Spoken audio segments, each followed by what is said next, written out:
Chapter 141, Planning. Glancing at Enos's shining eyes, I was momentarily stunned and did not know how to respond. "Hunt fairies, you say?"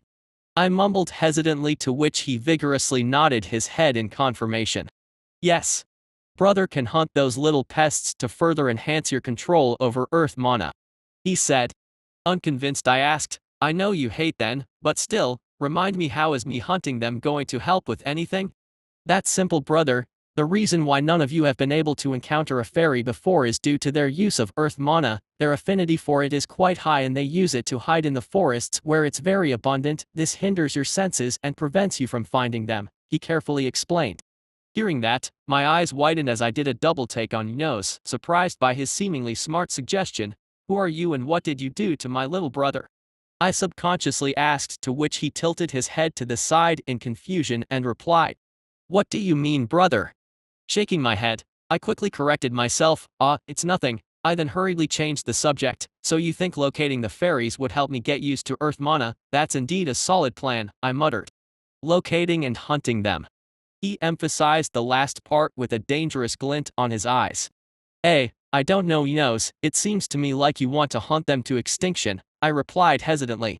"Oh no, not to extinction, brother. I make sure to stay away from their nests no matter how tempting raiding one sounds, and only hunt the stray ones across the forest," he interrupted me and explained with a serious expression on his face. "Their nests, you say? It seems like you know quite a lot about the fairies."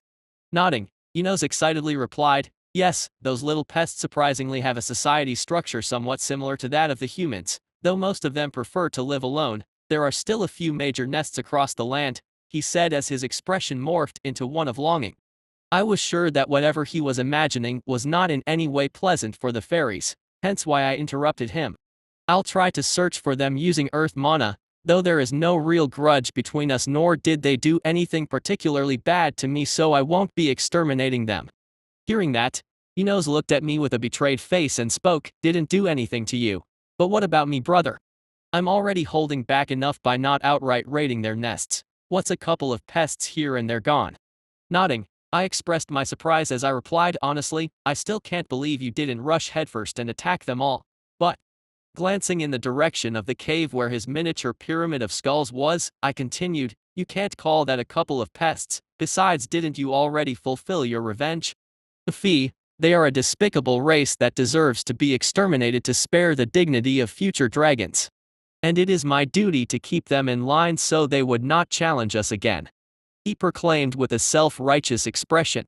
I resisted the urge to mention that they only ever challenged him alone and instead nodded to indicate my understanding. I then walked over and patted him before speaking. "Well then, I'll leave you in charge of this noble duty," I said with an exaggerated wave of my claws. Seeing that, the light in Enos' eyes just seemed to shine even brighter as he continuously nodded. "Ah yes. Since your affinity with the earth element is still low, you'll need someone to point you in the right direction to get you started." I nodded back and remained silent, waiting for him to continue. "From here you should head south. Don't delve too deep into the lands of the tainted. Most of the nomadic fairies live somewhere in the borders of the forest." "Will do. Thank you for your help, little brother," I warmly thanked him, to which a wide grin made its way across his face. He then nodded back and made his towards the cave to add the 2 skulls into his little trophy mountain. With him gone, I closed my eyes and silently drew a deep breath as I steadied my emotions. It was a meditation of sorts as I calmed my mind and reined in my wild instincts. I tried to stop giving them free rein over my body. It was a hard but still nonetheless necessary process.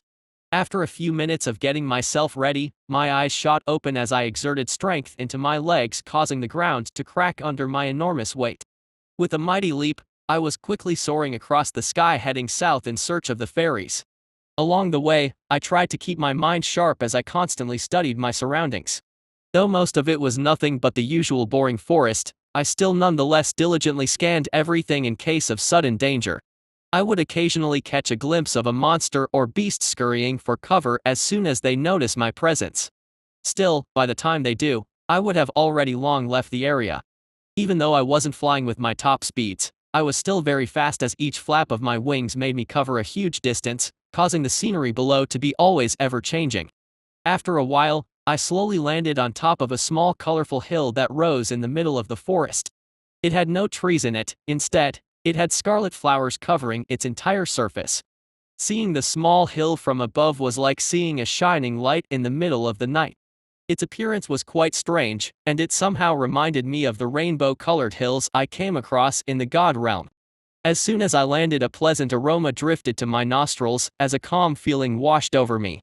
I slowly reached out and gently caressed a few of the red flowers. Surprisingly, none of them were cut despite the disparity in size between them and my claws. They looked to be rooted in place as if nothing I do could ever disrupt them. Looking left and then right, my eyes locked on a certain empty place a distance to my left as I spoke. How long are you planning to hide there? Come out. Chapter 142, Ayana. Following my call, the space to my right churned in an almost invisible manner. I instantly turned my head towards that direction as a wide grin made its way to my face.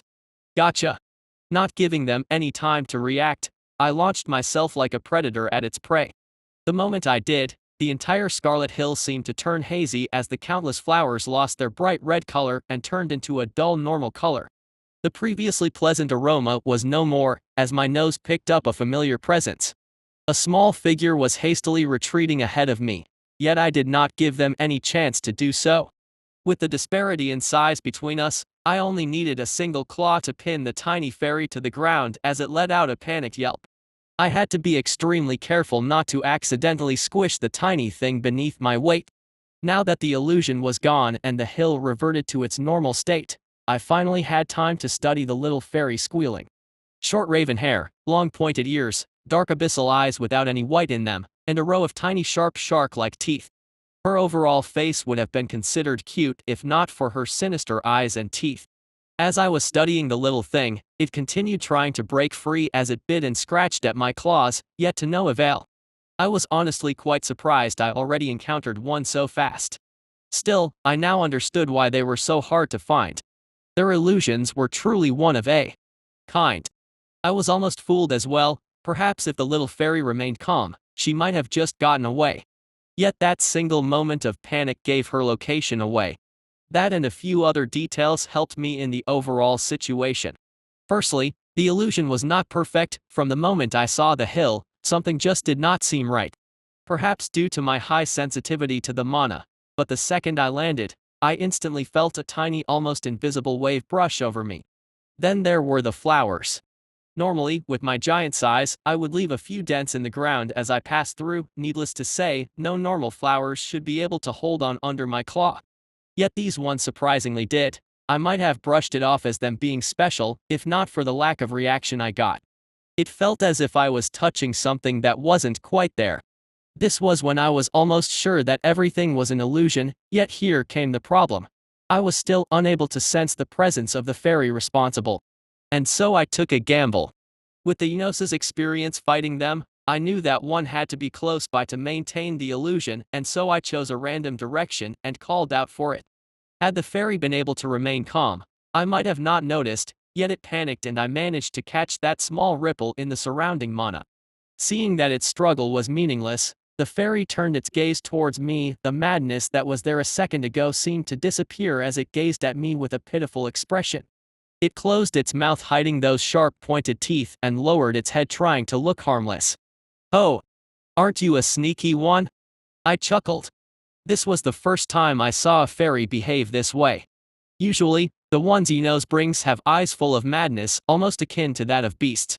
They always struggle until they can't anymore, yet this one was trying a different approach. Trying to make me pity you, huh? I smiled as I grabbed it between my claws, careful not to squish it to death. Sensing that its plan was not working, the fairy began to panic once again as it struggled to escape. I curiously brought it closer to my face as I studied its features in greater detail.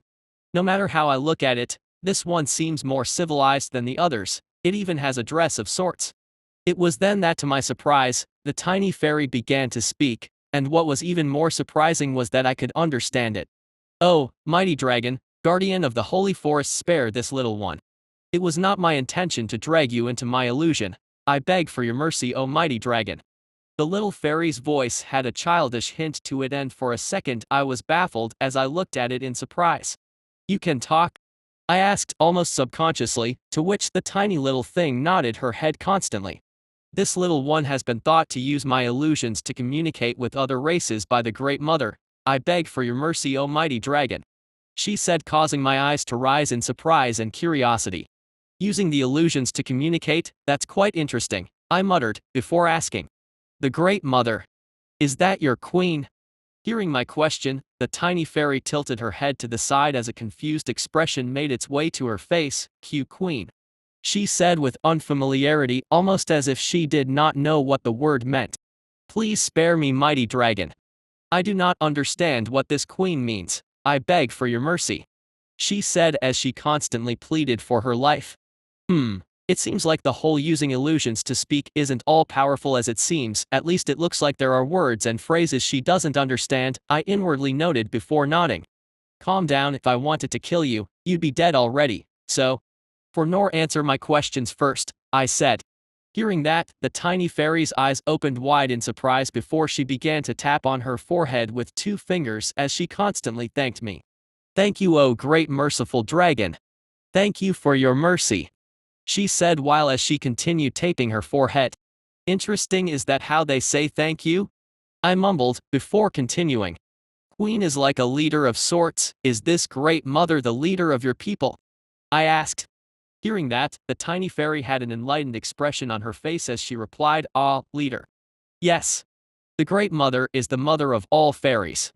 She is the Great Mother. The Great Leader. I see one more question. Do you have a name? Hearing that, a shocked expression took over her face as she gazed at me blankly for a few seconds before lowering her head and muttering, Ayana. Ayana. I repeated, causing her to nod as she further lowered her head. What's wrong with her? Chapter 143, Sacred Contract. Sensing that something was not quite right, I brought the tiny fairy closer to my face and asked, What is it, Ayana? Hearing my question, her body jolted, and she hurriedly lowered her head, not daring to look me in the eye.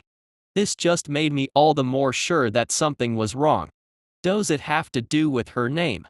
It must be, right? She's become like this after I asked for it, so what's the big deal? I quickly found myself wondering. Do names perhaps have a special meaning in fairy culture?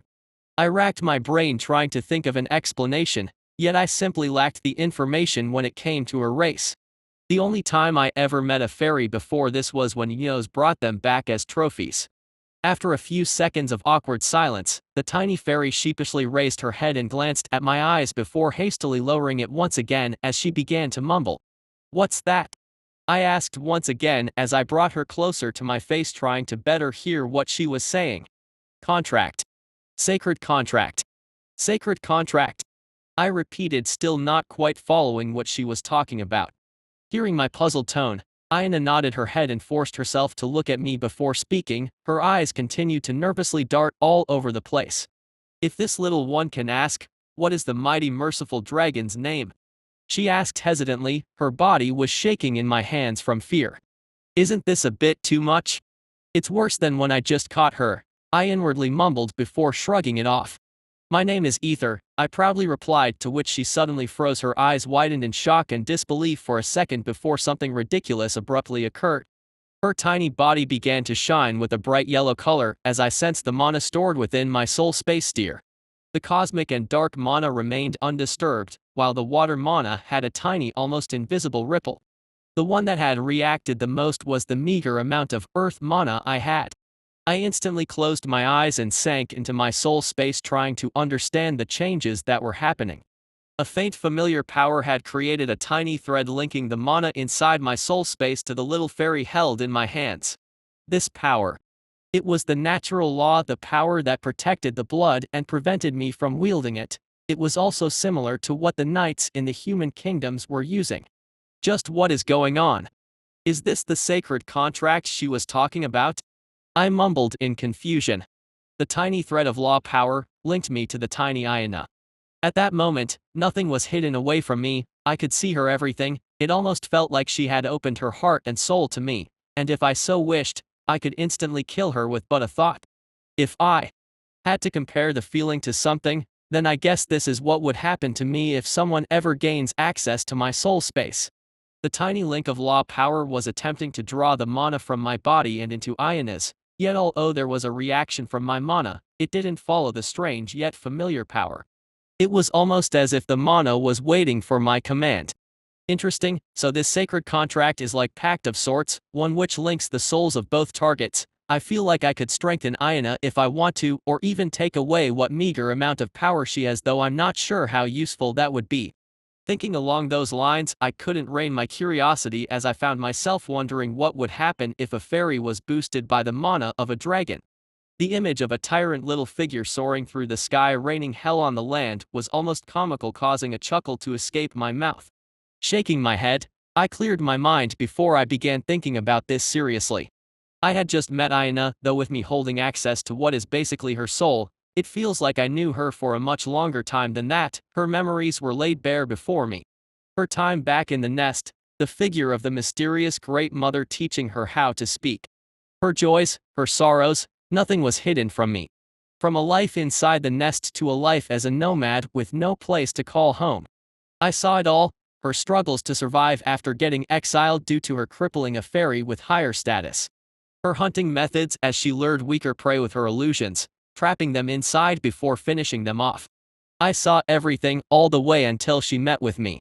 It was a strange feeling, akin to watching a movie. I was like a bystander observing the whole scenes as they changed. Still, I had a vague feeling that the reason this was so as that I wasn't affected by her memories was that I was stronger than her. I wasn't sure if I would have been able to retain my sense of self had I peered into the memories of someone like my grandfather or grandmother. This is quite dangerous, I noted. I was slowly growing to understand this sacred contract a bit better. It was the connecting of two souls with the use of the law power. Why did it suddenly happen when she told me her name and I revealed mine? I wasn't quite sure, but I had a feeling it had something to do with the fairy's power. Another thing to note is that when under this condition, both subjects could share the memories of one another. If I had to guess, the best way to use this contract would be between two people of similar status and strength, that way no one would overpower the other like what was happening right now. If one side was too strong, then they could simply take complete control over the other without giving anything back whatsoever. I wonder if I could show her parts of the memories I want while omitting others. Thinking about that, I slowly began experimenting in earnest. Chapter 144, First Follower. I slowly and carefully attempted to send certain memories to the tiny fairy. I started with my earliest one, the day I was born in this new world, my first fight against Citus, and then my second one against Enos. I didn't stop there. I showed her my first meeting with my mother, and then with my father. I showed her my first desperate battle against the werewolf, though I omitted the parts of the shadowy realm and the dragon memories inheritance. I showed her the memories of my mother pushing us siblings off the large cliff. She saw that all, my first flight, my first failed landing. I showed her everything I deemed okay to be seen while leaving the parts I didn't away. I showed her my battles back in the human realm, the fall of the Pia kingdom. The mages, the knights, the large human army. Eventually, I showed her the memories leading to me finding her in this particular part of the forest. I refrained from revealing certain parts of my abilities, like my soul space, and I did not show her my memories of back in the land of the gods, neither did I show her the memories of my naming ceremony as those directly involved the king, and I did not know if I was allowed to share them with an outsider or not, hence why I did not take any chances and refrained from doing so. After I finished sending over all the memories I wanted to show her, Ayana's eyes stayed in a blank state for a few minutes as she sat there staring at the void with an empty expression on her face. Did I break her? I inwardly mumbled as I moved a claw and gently poked her side, trying to get her to snap out of it. Thankfully, it did not take long before her eyes regained their clarity. At first, a confused expression overtook her face as she glanced at her surroundings in confusion before her gaze finally settled on me. A look of understanding flashed through her face as she suddenly lowered her head and kowtowed to me in respect. Ayana is honored to have had the opportunity to glimpse at the memories of the great Master Ether. May the Great Mother bear witness, I Ayana vow to follow and serve the Great Master Ether till the day he finds me unworthy. She suddenly proclaimed with a proud look on her face. Wait, isn't that a bit too fast? Just earlier you were struggling to escape from my grasp and pleasing for mercy, yet here you are vowing to follow and serve me. I eyed her suspiciously, yet her gaze looked sincere as she stared back at me with an almost expectant look. The law power still didn't quite disappear, and there seemed to have been some sort of change to it, I inwardly noted. The faint link that connected me to Ayana was still there, though this time something about it was different. I felt as if I had the authority over it. Should I so wish it, I can simply dismiss it and completely break this whole sacred contract deal. Or I could accept it and permanently leave a tiny link between us both that connects us to one another. Now some may call me impulsive, hell, even I knew that I was being hasty with all of this. Still, my curiosity managed to get the best of me as I accepted the sacred contract with the tiny fairy. The moment I did, I instantly felt the thread linking us together solidify before it began to turn completely invisible and unnoticeable. Before it disappeared, however, I didn't hesitate to send a small amount of my earth mana alongside an even smaller amount of water mana towards the little fairy.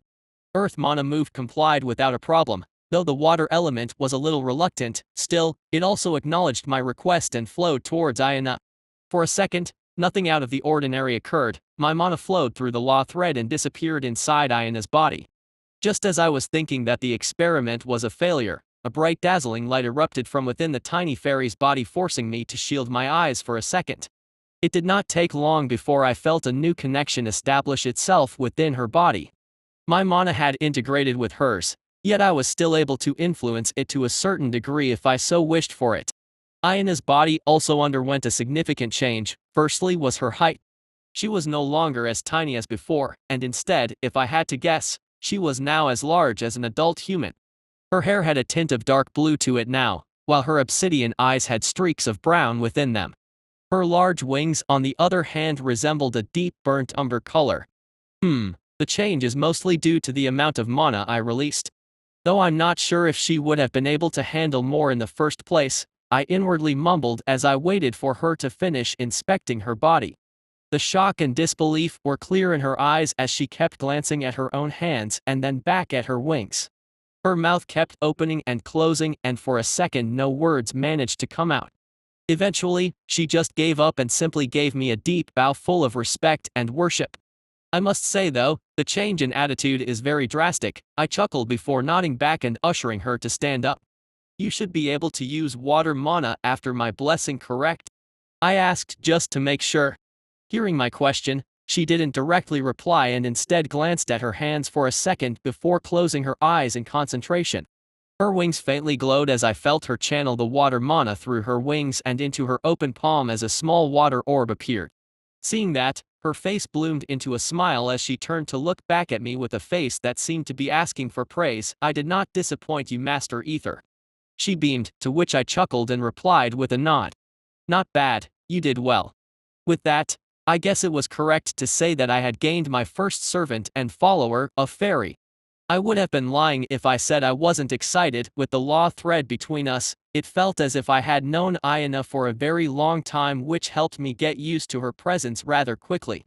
Now, was that a good thing or a bad thing? I did not know yet. Should I have not carelessly used something that involved linking myself to another being? Maybe. But it was already too late, and there was no use in crying over spoiled milk. I did what I wanted to do. I followed my heart and not someone else's decision, and for that, I was already satisfied no matter the future outcome. Chapter 145, Turning Point. Interesting, it's quite fascinating how you are able to use water mana to a certain extent already. I nodded, still impressed by the rate Ayana was improving. Hearing my praise, she lowered her head as a bashful expression made its way to her face. She slowed down midair for a second before she continued, following after me. It's all thanks to Master's help. Your mana was very... Ayana didn't finish what she was saying as she further lowered her head and moved her hand to rest right above her stomach. Somehow, that expression doesn't look normal. I unconsciously shivered before I shook my head and calmed myself down. Keep up with the hard work, I encouraged her, to which she beamed with a wide smile before she moved closer to my face. Weird, I inwardly noted. Her change in attitude was still a bit hard to get used to. Nonetheless, I tried not to pay it any heed. We were currently on our way back to the floating mountain. This entire trip was an unexpected one. It also ended quite abruptly, making me feel a vague sense of unease. Oh well, I guess I also deserve a break from time to time, right? I chucked, attempting to ease my mind. With Ayana's appearance, a change to my plans was now necessary. Firstly, with the thread of law power linking us together, I could in a sense borrow her affinity to the earth mana, or is it more appropriate to say rather than borrow, she shares it with me? I thought. Anyways, with this my control over the earth mana is significantly boosted. Though it's still way below that of its water and cosmic counterparts, it is nonetheless way better than before. Yes, with this I now hold another card in my arsenal, I inwardly noted with a satisfied grin. Maybe the plans in the mortal realm can be sped up with this, I muttered as I slowly grew more excited about the future. No, I'll just take everything one step at a time. No need to rush anything. Even if I missed the mortal realm's leaders meeting this time, I'm sure they would end up gathering once again for another one sometime in the future. Besides, like Grandma said, I'm still young with a lot of room to grow. I won't rush anything and instead I'll take it slow. Satisfied, a smile subconsciously made its way to my face. With Ayana flying by my side, we leisurely made our way back to the floating mountain. Now that I think about it, I wonder how Enos would react to me bringing a fairy back home. I inwardly cringed at the upcoming headache. It didn't take long before home appeared before our eyes. Ayana's eyes widened in surprise as a low exclamation escaped from her mouth. This is Master's home, she muttered, to which I nodded in confirmation. Although this was her first time seeing it in real life, she was in fact already familiar with it from the memories I shared with her. Speaking of which, you should already know what sort of dragon Enos is, so stay close to me, okay? I understand, Master. She nodded with a serious expression on her face as a slight shudder ran through her body. Sure enough, the second we landed near the cave entrance, a large yellow figure suddenly appeared before us. Oh, you came back already, brother, he said with a smile before his eyes narrowed as he glanced at Ayana, who had her head lowered by my side. I see you brought back one of the little disrespectful bastards as well. A savage grin quickly overtook his smile as a dangerous killing intent leaked from his body. This one is off limit, Enos. She is my servant, I solemnly spoke as I used my mana to shield her from his oppressing aura. Oh, so she is indeed one of them. I was a bit hesitant at first since she's much taller and is a bit different, yet still, in the end, she is the same, he growled before tearing his eyes away from her and then locking them with mine. What is the meaning of this, brother? He slowly asked, his face turning into a frown. Nothing much, Enos. As I said, this little one is my servant, so I'd appreciate it if you don't lump her together with the rest of the fairies, I slowly replied.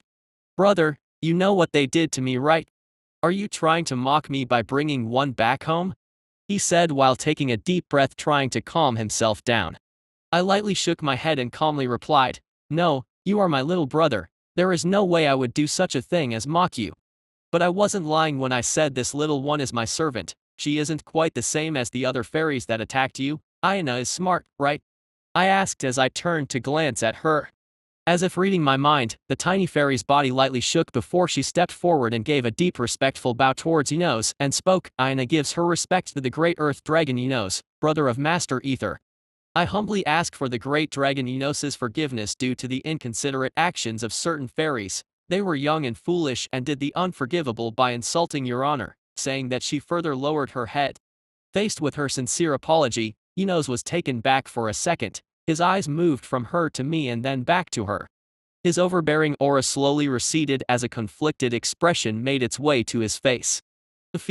Enos then refrained from adding anything as he turned around and left for the foot of the mountain. Phew, that went way better than I expected, I sighed as I turned to glance at Ayana with an impressed look. Not bad, I said, to which a bashful expression overtook her face as she lowered her head and began to mutter. Not at all, it's all thanks to Master Ether.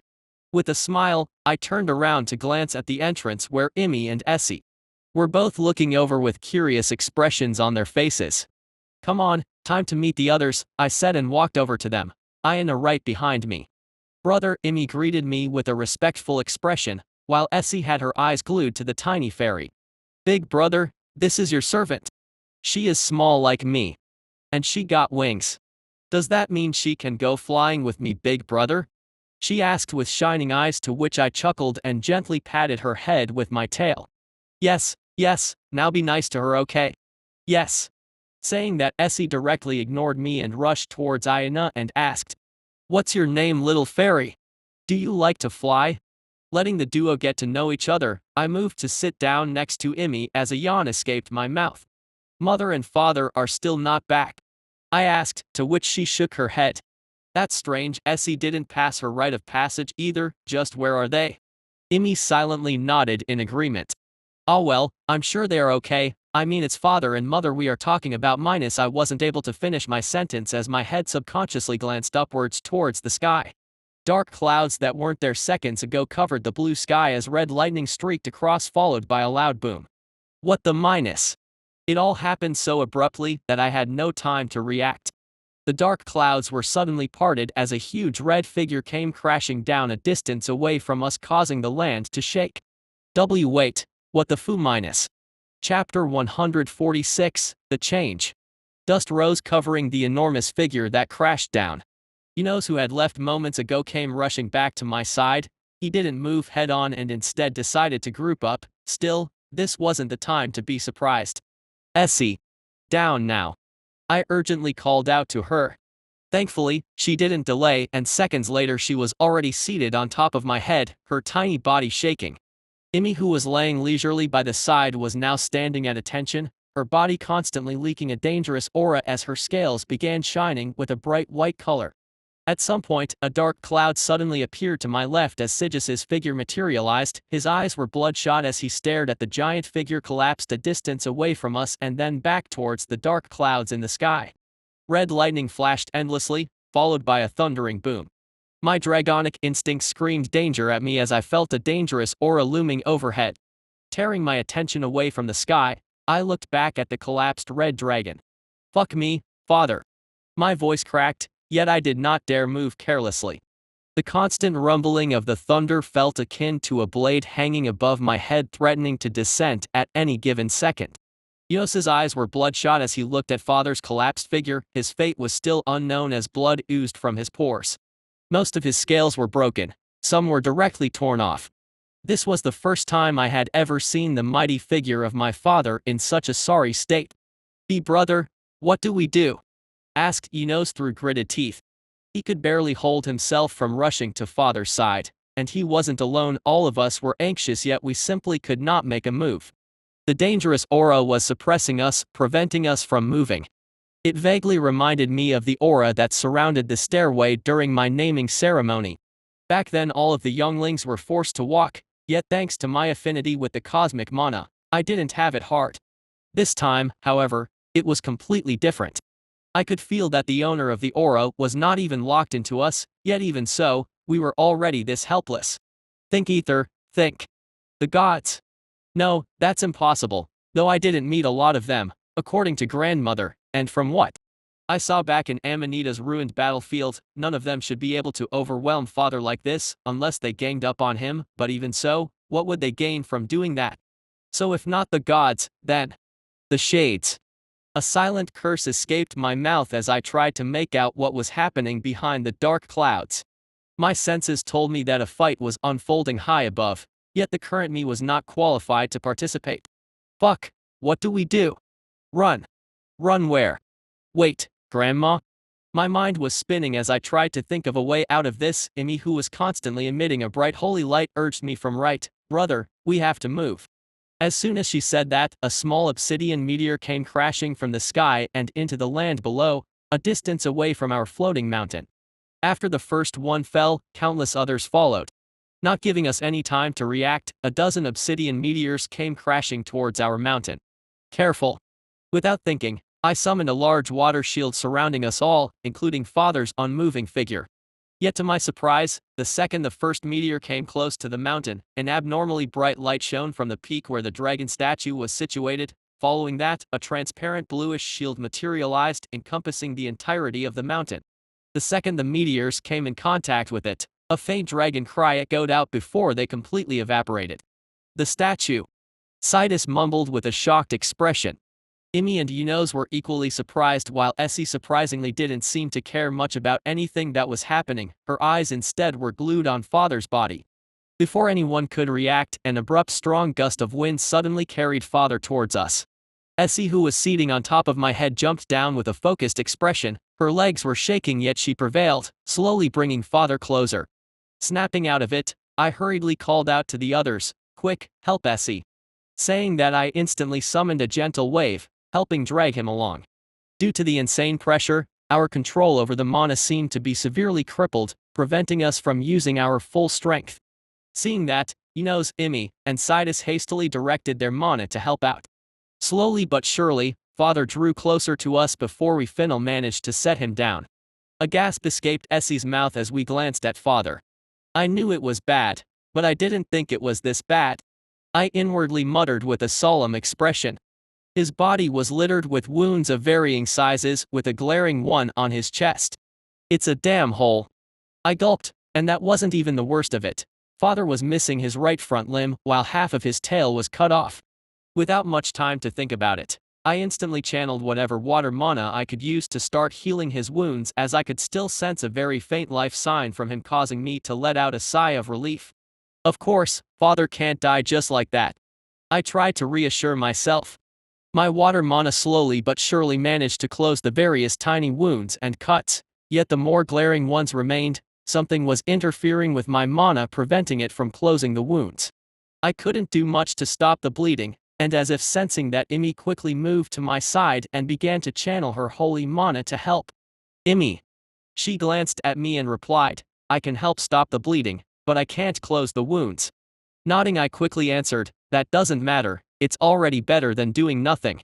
Nodding, I watched as a white holy light surrounded our father's missing limb, chest wound, and tail. After a while, Imi retracted her mana, looking exhausted.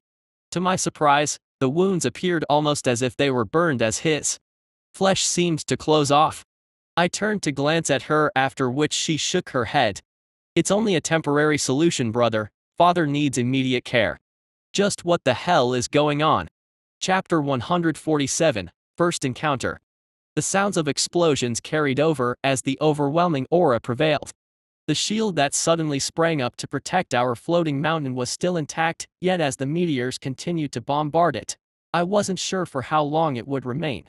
Nonetheless, it did give us time to breathe.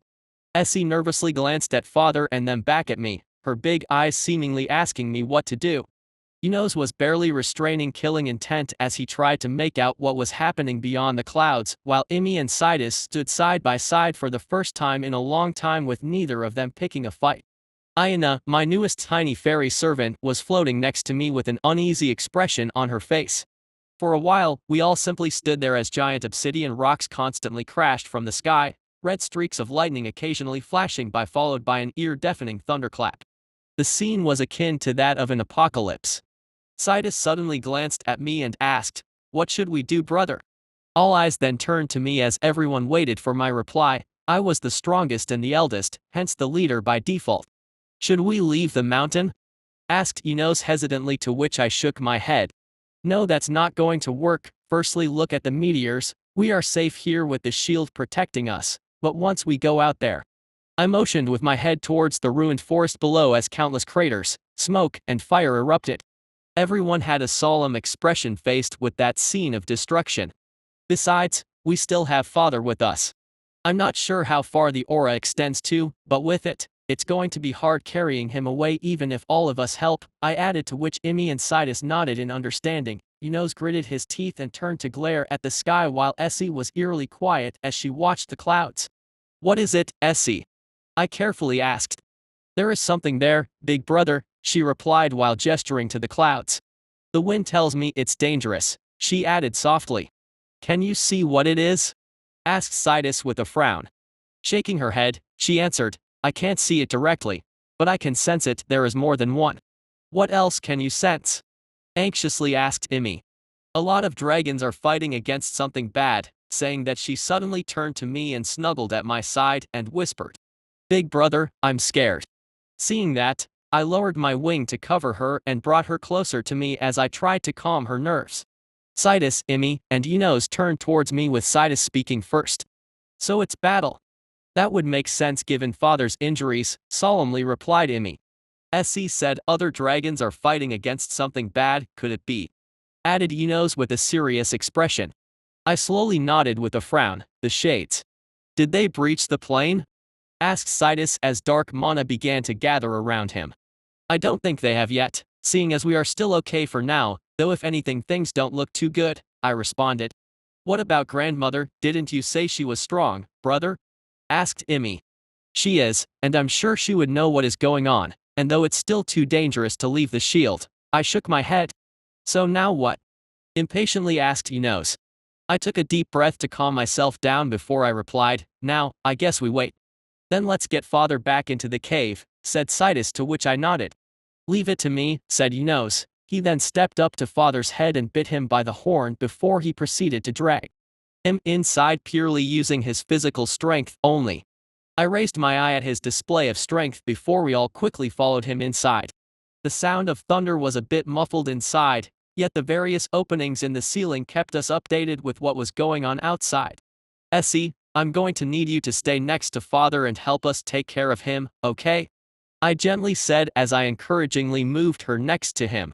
She hesitated at first before finally nodding, I'll protect father. Don't worry big brother, she said, to which a smile made its way to my face as I gently patted her head. Turning my attention to Aina, I spoke, help me keep an eye on both of them. Yes, master. She said with a bow. Nodding, I motioned towards Citus, Emmy, and Enos as we moved towards the entrance. Things aren't looking too good brother, Emmy was the first to speak as we glanced at the sky. I know, the shield is holding on, for now, but if it fails?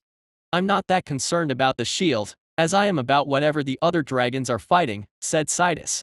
Fee, whatever it is, and whoever they are, we just need to crush them. Teach them that we are not to be messed with. How dare they do that to father? He growled. I know how you feel, Enos, trust me, but we have to be smart and careful on this. We still minus I wasn't able to finish speaking before Emmy gasped as she pointed upwards. It's here. Turning my attention to the sky, an imposing dark humanoid figure, twice my size, came crashing downwards. It was completely obsidian, with sharp claws for hands, and hooves for feet. Its head was a blob of darkness that constantly changed shapes, from it extended two large goat horns with complicated patterns carved into them. On its back were four large bat-like wings that carried a red tint to them. My body tensed up as the shade crashed against the shield, causing a loud boom to follow. It was stopped, muttered Citus. The shade was indeed unable to bypass the shield. It appeared enraged as it let out a piercing cry before it began to pummel it with its claws and hooves, attempting to break in. Shit. If it keeps on doing that, it might just break it, said Emmy. Brother. Let's destroy the ugly bastard. We can't afford to lose the shield, urged Enos as he turned to me. Enos got a point. If the shield breaks, we are fucked, especially with all the random meteors. Glancing at the world outside of the mountain, the number of the small meteors seemed to be lower than before. Maybe this is our chance? Destroy it how? With the pressure, we can't afford to move recklessly. We still can't use mana properly, argued Emmy, to which Citus in a rare instance agreed with a solemn nod. As much as I'm with you, Enos, they have a point. Our overall strength is lowered with the pressure weighing us down, I replied with a frown. Taking a deep breath, he shook his head and answered, I'm still better off than you guys. My main weapon is my body, not mana. I'll drive the bastard away, he said. Absolutely not. I instant rejected his reckless proposal. I'm sorry brother, but it was not a request, he said before shooting towards the sky like an arrow. Damn it, Enos. Chapter 148, Battle. Before I could react, Enos instantly shot towards the monster with a ferocious expression on his face. The pressure that weighed down on us did not seem to affect him as much as he soared through the sky. Although I wished to stop him, I was still unable to take to the skies with the aura pressing me down, and so I could only watch hopelessly as the two sides clashed. My siblings were no better as their faces twisted in nervous expressions. Boom! A loud explosion ensued as Enos slashed his right claw at the shade. The monster, who was busy trying to break through the shield, was stunned for a second as if it did not anticipate someone attacking him. It barely managed to raise one of its claws to block Enos's attack. The second the two clashed, however, the shade was instantly sent flying a distance away. Yes! Kill the bastard, brother. A loud shout full of joy came from my side. I instantly turned my head in shock as I glanced at Emmy. Her usually dignified appearance was no more as she glared at the monster that was sent back before a sigh of relief escaped her mouth as she turned towards Enos. As if sensing something wrong, she hesitantly turned towards us before letting out an embarrassed cough. I apologize, I may have gotten a bit too excited, she said, instantly regaining her previous calm demeanor. A chuckle escaped my mouth at that sight as I felt the heavy pressure that pressed on my heart lighten. Siggis's eyes were still as wide as sausages as he looked at Imi in disbelief. Before he could say anything, an enraged roar reverberated in the sky. My eyes narrowed as I glanced at the monster rushing back towards Enos. Its four wings flapped wildly behind its back, sending a sinister black fog into the surroundings. "That doesn't look good," I subconsciously muttered. Sidus nodded with a solemn expression while Imi glared at the monster. Before the shade could reach Enos, her scales rapidly shone with a bright holy light before she sent a large beam to attack it. Her attack was extremely fast as it bore down on the monster before it could do anything. As expected of a pillar of existence, I inwardly nodded. The moment the two collided, the shade let out a pained cry as its body was immediately covered with white light. Imi, who was by my side, began to pant heavily. The attack seemed to have drained her energy. It was already hard to move freely under the pressure, yet she had forced herself to attack. Enos did not let the opportunity slip as he hurriedly rushed to meet the now bright target, which was still thrashing about in the sky. This time he used both of his claws to hold him in place and then bit down on one of the monster's wings, tearing them of its back one after the other. The monster roared in pain as it tried to break free from Enos's grasp, yet with Imi's attack still interfering with it, add to that Enos's monstrous strength, the shade could only struggle wildly yet was unable to break free. Seeing that, Sidus suddenly moved, perhaps not wanting to be outdone. His body instantly turned hazy as dark mana began to gather around him before a tiny, almost imperceptible thread rushed towards the monster. I watched in curiosity as the thread collided with the monster's now glowing body. Another pained roar exploded from the shade as it began to flail about even more wildly. "I can provide assistance by myself, no need for you to step in," said Imi as she shot a cold glance towards Sidus. "Fee, your puny attack failed to finish it off. What's the point?" he immediately retorted. "Ah, you only caused it to grow more berserk. What would you do if that brought harm to Enos?"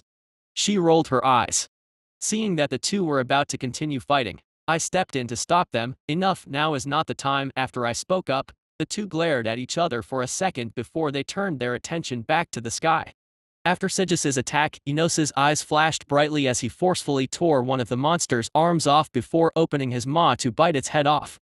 As if sensing its imminent doom approaching, a wave of black fog suddenly rushed out from the monster, instantly dispelling the bright spell of Imi and pushing Enos away for a few steps. The monster's body then grew larger as its aura significantly rose by the second. Imi and Siggis's expressions turned heavy as they called out to me simultaneously. "Brother."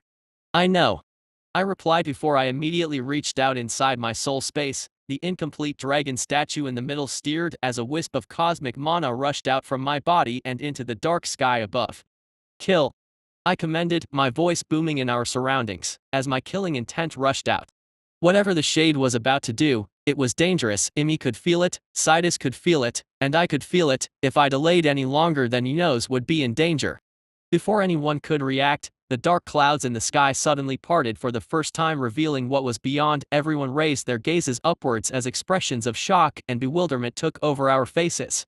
High above beyond the clouds, an army of dragons fought against thousands of shades. Right in the middle of it all, an enormous claw was trying to tear a hole in the sky as it forcefully tried to push itself towards our world. Blocking said claw were 5 familiar elder dragons. Although they were far, I could still make out their appearance. They were none other than the elder dragons I met when I was passing my naming ceremony. Grandfather was amongst them. The second the clouds parted, an enormous purple pillar descended from the great beyond, startling both sides, the dragons, and the shades, as all eyes simultaneously turned towards us. The second the pillar collided with the monster, its entire body suddenly disappeared, leaving behind a cleanly severed head. The shade's head seemed unable to hold itself as its body disappeared, causing it to disperse, leaving only its 2 large goat-like horns. Seeing that, my body collapsed to the ground, with all my strength leaving me. I weakly brought my gaze to the sky only to see the once chaotic battlefield turn silent. For a second all gazes locked on me. "Ah, shit." Seeing that, I weakly cursed under my breath. Chapter 149, The Calm Before the Storm. The sudden silence was deafening as I weakly glanced at the sky. The battlefield seemed to have come to a momentary halt as all eyes turned towards me. My eyes seemed to lock with grandfather's as he stared at me with a surprised expression before a loud laugh escaped his mouth. He then turned his attention back to the struggling arm that was still attempting to break through the void and enter our world. The other elders briefly studied me with various expressions on their faces, before they resumed their battle, supporting grandfather against the invader. Though they were far, my eyesight was incredible, allowing me to witness everything clearly. Following the elders, the entire battle once again resumed as the two sides clashed. The aura that pressed down on us remained, forcing us from participating. Brother. With the immediate threat finally dealt with, Enos instantly rushed to my side, Imi and Sidus turning their attention towards me with anxious expressions. "Are you okay, brother?" asked Imi as she inspected my body for any signs of injuries. Shaking my head, I slowly replied, "I'm alright, just strained, that's all. The pressure weighing us down makes it hard to recover." I bitterly shook my head. The dark clouds overhead slowly recovered, preventing us from seeing the battlefield beyond it as the remains of my cosmic mana dispersed in our surroundings before disappearing completely. Thankfully, the meteor strike stopped as well, though the damage has already been done as the entire forest beyond our floating mountain was now ruined. "Perhaps you should retreat to the cave and rest, brother?" worriedly asked Enos. Sidus silently nodded in agreement beside him. Shaking my head, I slowly answered, "No, I'm alright." My siblings did not seem convinced by my answer, yet refrained from adding anything else. We all silently raised our heads to the sky, although we could no longer see the battlefield. The previous scene with the countless dragons fighting was far too shocking.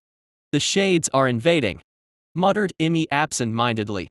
"I did not see Mother's figure," solemnly added Sidus, to which I silently nodded before replying, "Perhaps that's a good thing. The sky is vast, the shades could be invading from a different part and Mother is fighting there. Damn it. Why are we so helpless? What is the name of the king is this damned pressure?" growled Enos with a ferocious expression. "I think it comes from whatever thing that's trying to break through our plane," answered Imi. "And the pressure seemed to seep in from beyond the void," solemnly added Sidus. I shook my head with a sad smile as I looked at Enos, who appeared to be on the verge of exploding before replying, "At the end of the day, we are still young, we cannot yet compare to dragons who lived for centuries or more." Another growl escaped Enos's mouth. He looked helpless and annoyed at the same time as he glared at the dark, cloudy sky above. "So what do we do now, brother?" asked Imi as she turned to glance at me. "Let's take turns in guarding our perimeters. Me and Sidus will start first. You and Enos go back to the cave and rest. We will split the day into 2 shifts between us." Shaking her head, Imi argued, "I disagree, brother. We will start first. You are still not well rested, not to mention, even though it looks like it's night due to the clouds covering the land, it's still day, hence why I'm currently stronger than that," she said while motioning towards Sidus. "You." Hearing that, Sidus gave her a death glare before harumphing and turning back to ignore her. Well, she does have a point. Not to mention that Sidus would be at his strongest once it's night. I slowly nodded before speaking, "Alright then, we will do as you said." Glancing at Enos, who was still fuming, I continued, "Calm down, Enos, we will get our chance at revenge soon. For now, be smart and don't do anything stupid." Hearing that, Enos took a deep breath, forcefully calming himself down before he nodded solemnly. Satisfied with his reaction, I turned towards Imi, who reassured me, "Don't worry, brother, we will make sure to inform you as soon as anything happens." "Good, stay safe and don't do anything stupid. Sidus, let's go." The rest of Imi as Enos' shift passed by smoothly without any mishaps. The sounds of explosions continued to echo throughout our surroundings, and the pressure remained. Streaks of red lightning constantly illuminated the sky in what appeared like a scene straight out of the apocalypse. By the time Imi walked back to the cave, I was already well rested and back to my peak. Essie stayed by father's side the entire time, while Ayana accompanied her. "Good work, where's Enos?" I asked.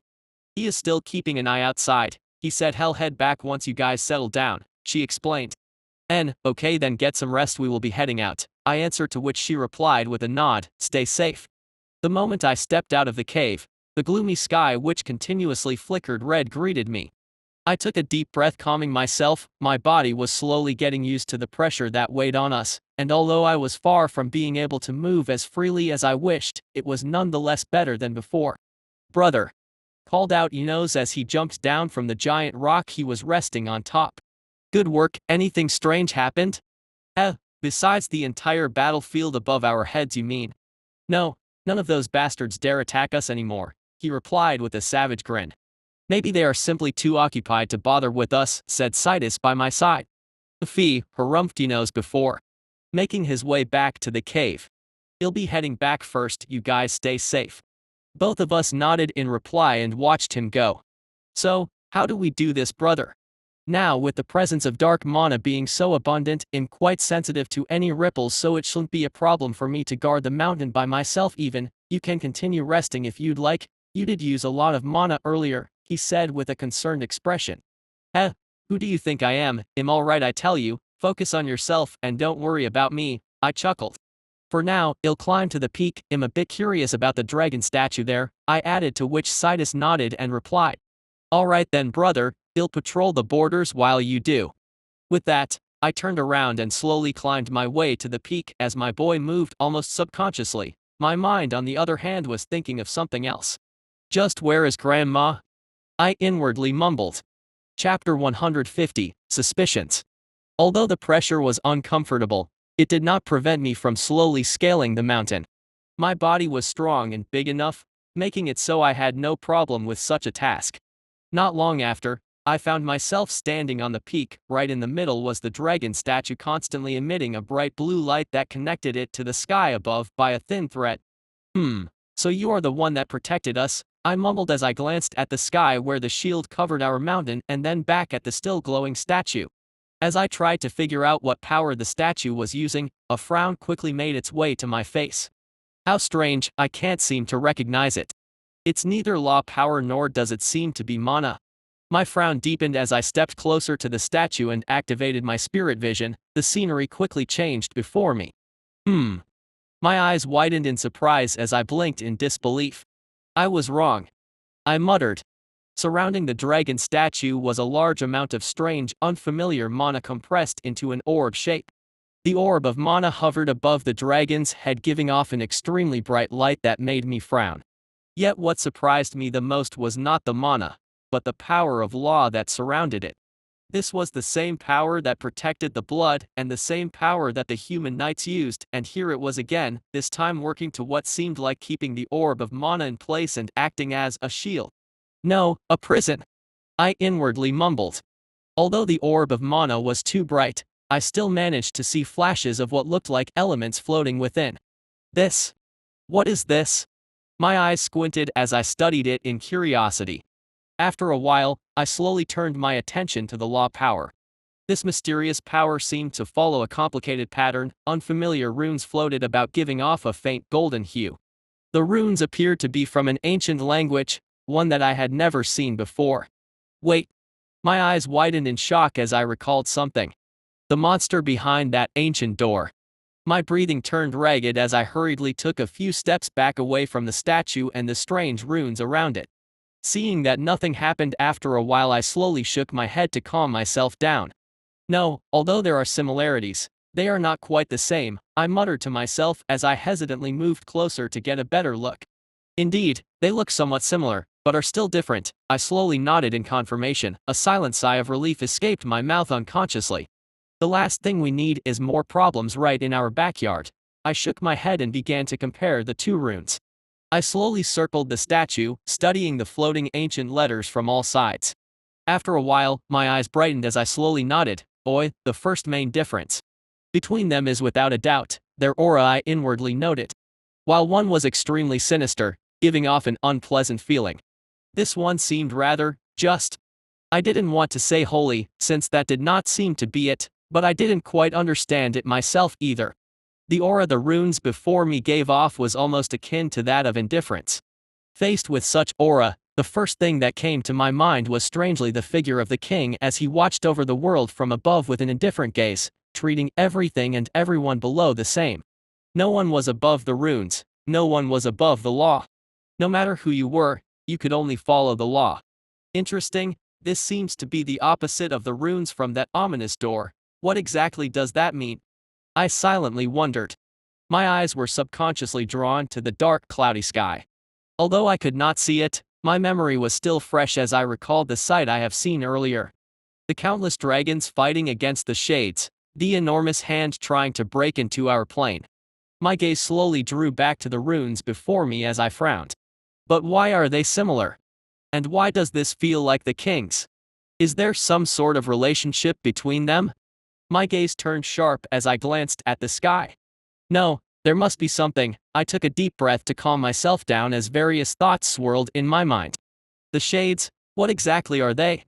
Alien invaders? Then there's the king. Are things really as simple as they seem? My frown deepened the more I thought about this. Although it didn't seem like much, the familiarity I sensed between the two runes was evident of things that lurked behind. This just made me all the more on guard and suspicious of everything. Especially after my father ended up using me to fulfill his revenge. I didn't blame him for it, though that didn't mean I was happy about it either. I didn't want to be played by someone else. I didn't want someone else to lead me by the nose. I was still too weak for now, but that will change in the future. I will make sure of it. It's best if I stay away from this entire shades thing. The more I looked at the law power, the more certain I became. I should head back, closing my eyes. I took a deep breath, clearing my mind of all useless thoughts. So what if they were connected? So what if the king had something to do with the shades? I was still too weak to get involved in such a large stage. For now, all I could do is lay low and bide my time. I wonder how Mother is doing. I silently sighed as I made my way down the mountain. Once I did, I was about to head towards Sija's location when an angry roar pushed the clouds apart from the west. My eyes widened as a familiar tiny figure covered in wounds and caked in blood rushed over. Grandma! My mouth opened wide in shock. Grandmother did not seem to see us as she passed by the mountain and into the battlefield. A tyrannical aura surrounded her small body, forcing everyone to steer clear from her path. You bastard! She roared, enraged as she shot like a meteor towards the arm that was struggling to enter. What the? Chapter 151, Grandfather makes his move. I watched with bated breath as grandmother's tiny body rammed against the shade's arm. A bright explosion soon followed as her mana collided with the invader's strange energy, forcing me to shield my eyes. Right after that, an enraged Rite escaped from beyond the void as the creature cried out in pain and rage. I watched in disbelief as grandmother's tiny body continuously radiated a vast amount of mana, with countless abnormally large elements surrounding her. Yes, scream more for me, you ugly bastard! She yelled out in an enraged tone. Grandfather, who was fighting alongside the elders against the shade seconds ago before she interrupted them, instantly rushed in to provide her with support. I watched in shock as he let out an abnormally large fire breath, which in turn seemed to have been boosted by grandmother's wind magic, creating what looked like a firestorm. The fire typhoon then clashed headfirst against the shade, who was still struggling against grandmother's earlier sneak attack. Another pained roar escaped his mouth as he tried to swat my grandparents out of the sky in a fit of rage. His attack was extremely fast, causing my eyes to widen, yet grandmother simply harumphed before gracefully dodging to the side, all the while dragging grandfather with her using her mana. Scream more for me. I want to hear you scream more. She yelled out again before sending her elements to attack the now cracked and bruised claw from all sides. The other dragon elders constantly provided their support, sending various magical attacks which illuminated the sky and bombarded the invader. Grandfather didn't sit ideally either. The moment grandma's attack reached, he instantly followed it with a dragon breath of his own. The sky seemed to darken for a second and the entire battlefield turned dim as an oversized blue flame materialized before his now open jaw. The flame cracked and spun as it continued to grow by the second, emitting a terrifying heat that caused all the nearby dragons to summon their shields to protect themselves. Even I, who was standing far below them, could feel the abnormal heat emitting from that dragon breath. He's not using his mana only. It's a genuine dragon breath. I inwardly noted with sparkling eyes. Even though the aura and danger that the attack made me feel was frightening despite it not even being aimed at me, I nonetheless found myself growing excited as I waited for my grandfather to make his move unblinkingly. This would be my first time seeing him go all out. How could I not be excited? I didn't need to wait long as the dragon breath shot like a laser beam towards the void that contained the shade, leaving behind a large fiery trail in the sky. Surprisingly, grandfather didn't aim at the hand but instead aimed at the void. His dragon breath then disappeared, swallowed beyond the void. The second it did, however, all elders alongside grandmother and a few other unfamiliar dragons rushed forward. I watched in surprise as all of them manipulated their mana to work together, forming an abnormal large shield that covered the entire plane for as far as the eye could see. The mana stream was included as well. The shield was transparent and would have been impossible to see had I not activated my spiritual vision. I blinked in surprise as I glanced left and right, not understanding what happened. One moment everyone was fighting, another all elders alongside a few hundred dragons gathered together as if on cue and summoned an impossibly large shield that covered the whole sky. What happened? I mumbled in puzzlement. And as if to answer my question, the explosion arrived. The shade that was struggling to invade from the void let out a miserable cry as a fiery blast swallowed him whole. It looked like the gates of hell opened as the void portal cracked like a glass window. The fire then surged out from all cracks and bombarded the shield all dragons summoned. My mouth opened wide in shock as the sky turned fiery red, completely engulfing my grandfather, who was still beyond the shield. All other dragons, on the other hand, seemed to struggle to keep the shield from dispersing as the flames took over the entire sky. I watched the entire scene in stunned silence. The entire shield continued to vibrate, threatening to break. It seemed to nullify noise as well, as the sound from the explosion did not carry over. For a second, the entire sky was burning, a scene I would never forget for as long as I live, one far more shocking than the earlier one with countless meteors. Hurry up and stop, you damn old lizard. Do you want to destroy the entire plane? Grandmother suddenly yelled with a frown.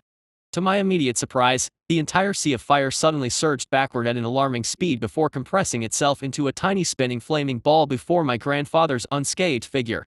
He stood there in the sky with a solemn expression on his face as he glanced at the now destroyed void tier from which the shade had tried to invade. There were no more signs of the invader, and the void crack was now unstable. Grandfather then turned his attention back towards the spinning fiery orb before him and unhesitantly opened his mouth to swallow it. Throughout the entire ordeal, none of the dragons present seemed to be surprised by what happened, as if what they saw was completely normal. As soon as the flaming sky disappeared, so did the shield. A group of dragons then moved towards the now unstable void crack and channeled their mana towards it in what appeared to be an attempt at closing it and restoring the space to its previous state. Did you get him? Asked the elder water dragoness as she glanced at my grandfather. All other elders looked over waiting for his reply. Only Grandma shook her head with a frown. I aimed to destroy his plane, but the bastard was slippery. He managed to erect a last-minute barrier to protect it, sighed Grandfather. Any damage? Asked the brown elder dragon with a frown. Yes, although I didn't get to annihilate it, I still managed to destroy a good part of it. He's hurt as well since he had to divert his attention to protect his plane, nodded Grandfather. That's all right, it should buy us some time. I doubt he'd be this courageous again, answered the red elder dragon. Still, we need to talk this out with the gods, said the pink dragoness with a frown, causing the others to subconsciously turn towards Grandma. Now is not the time to talk about this, she replied before glancing at the battlefield that was still raging below them. Most of the dragons fighting against the shades were just about finished with their battles, with a few invaders still left undealt with. It looked like the battle was finally over. Just then I sensed Grandmother's gaze lock on me. Chapter 152, Teacher. The battlefield slowly drew silent as the dark clouds parted, making way for the rays of the sun. The massive dragon army dispersed, each gone in a different direction, as if what had happened was nothing but a dream, a mere illusion. If not for the still burning forest below, the various signs of destruction, and the still lingering repulsive aura in the air, I would have thought it all to be a dream. Citus, Emmy, stood silently by my side. We all waited with solemn expressions as Grandmother finished talking with the other elders before they as well departed. Grandfather nodded in our way before he too disappeared on the horizon, leaving behind Grandmother, who stood in the air as if it was solid land. Her gaze was serious as she glanced at the sky, seemingly looking at something before she turned her attention towards the direction of the land of the gods. After a while, an almost silent sigh escaped her mouth as she slowly walked down from the sky as if there were steps and gently landed before us all. The second her paws touched the ground, her entire body shape-shifted back to her human form. It made of a strange scene, with all of us lowering our heads in respect before her small figure, which did not reach our chests. Emmy, Citus, and said Grandma as she stared at them with a satisfied expression.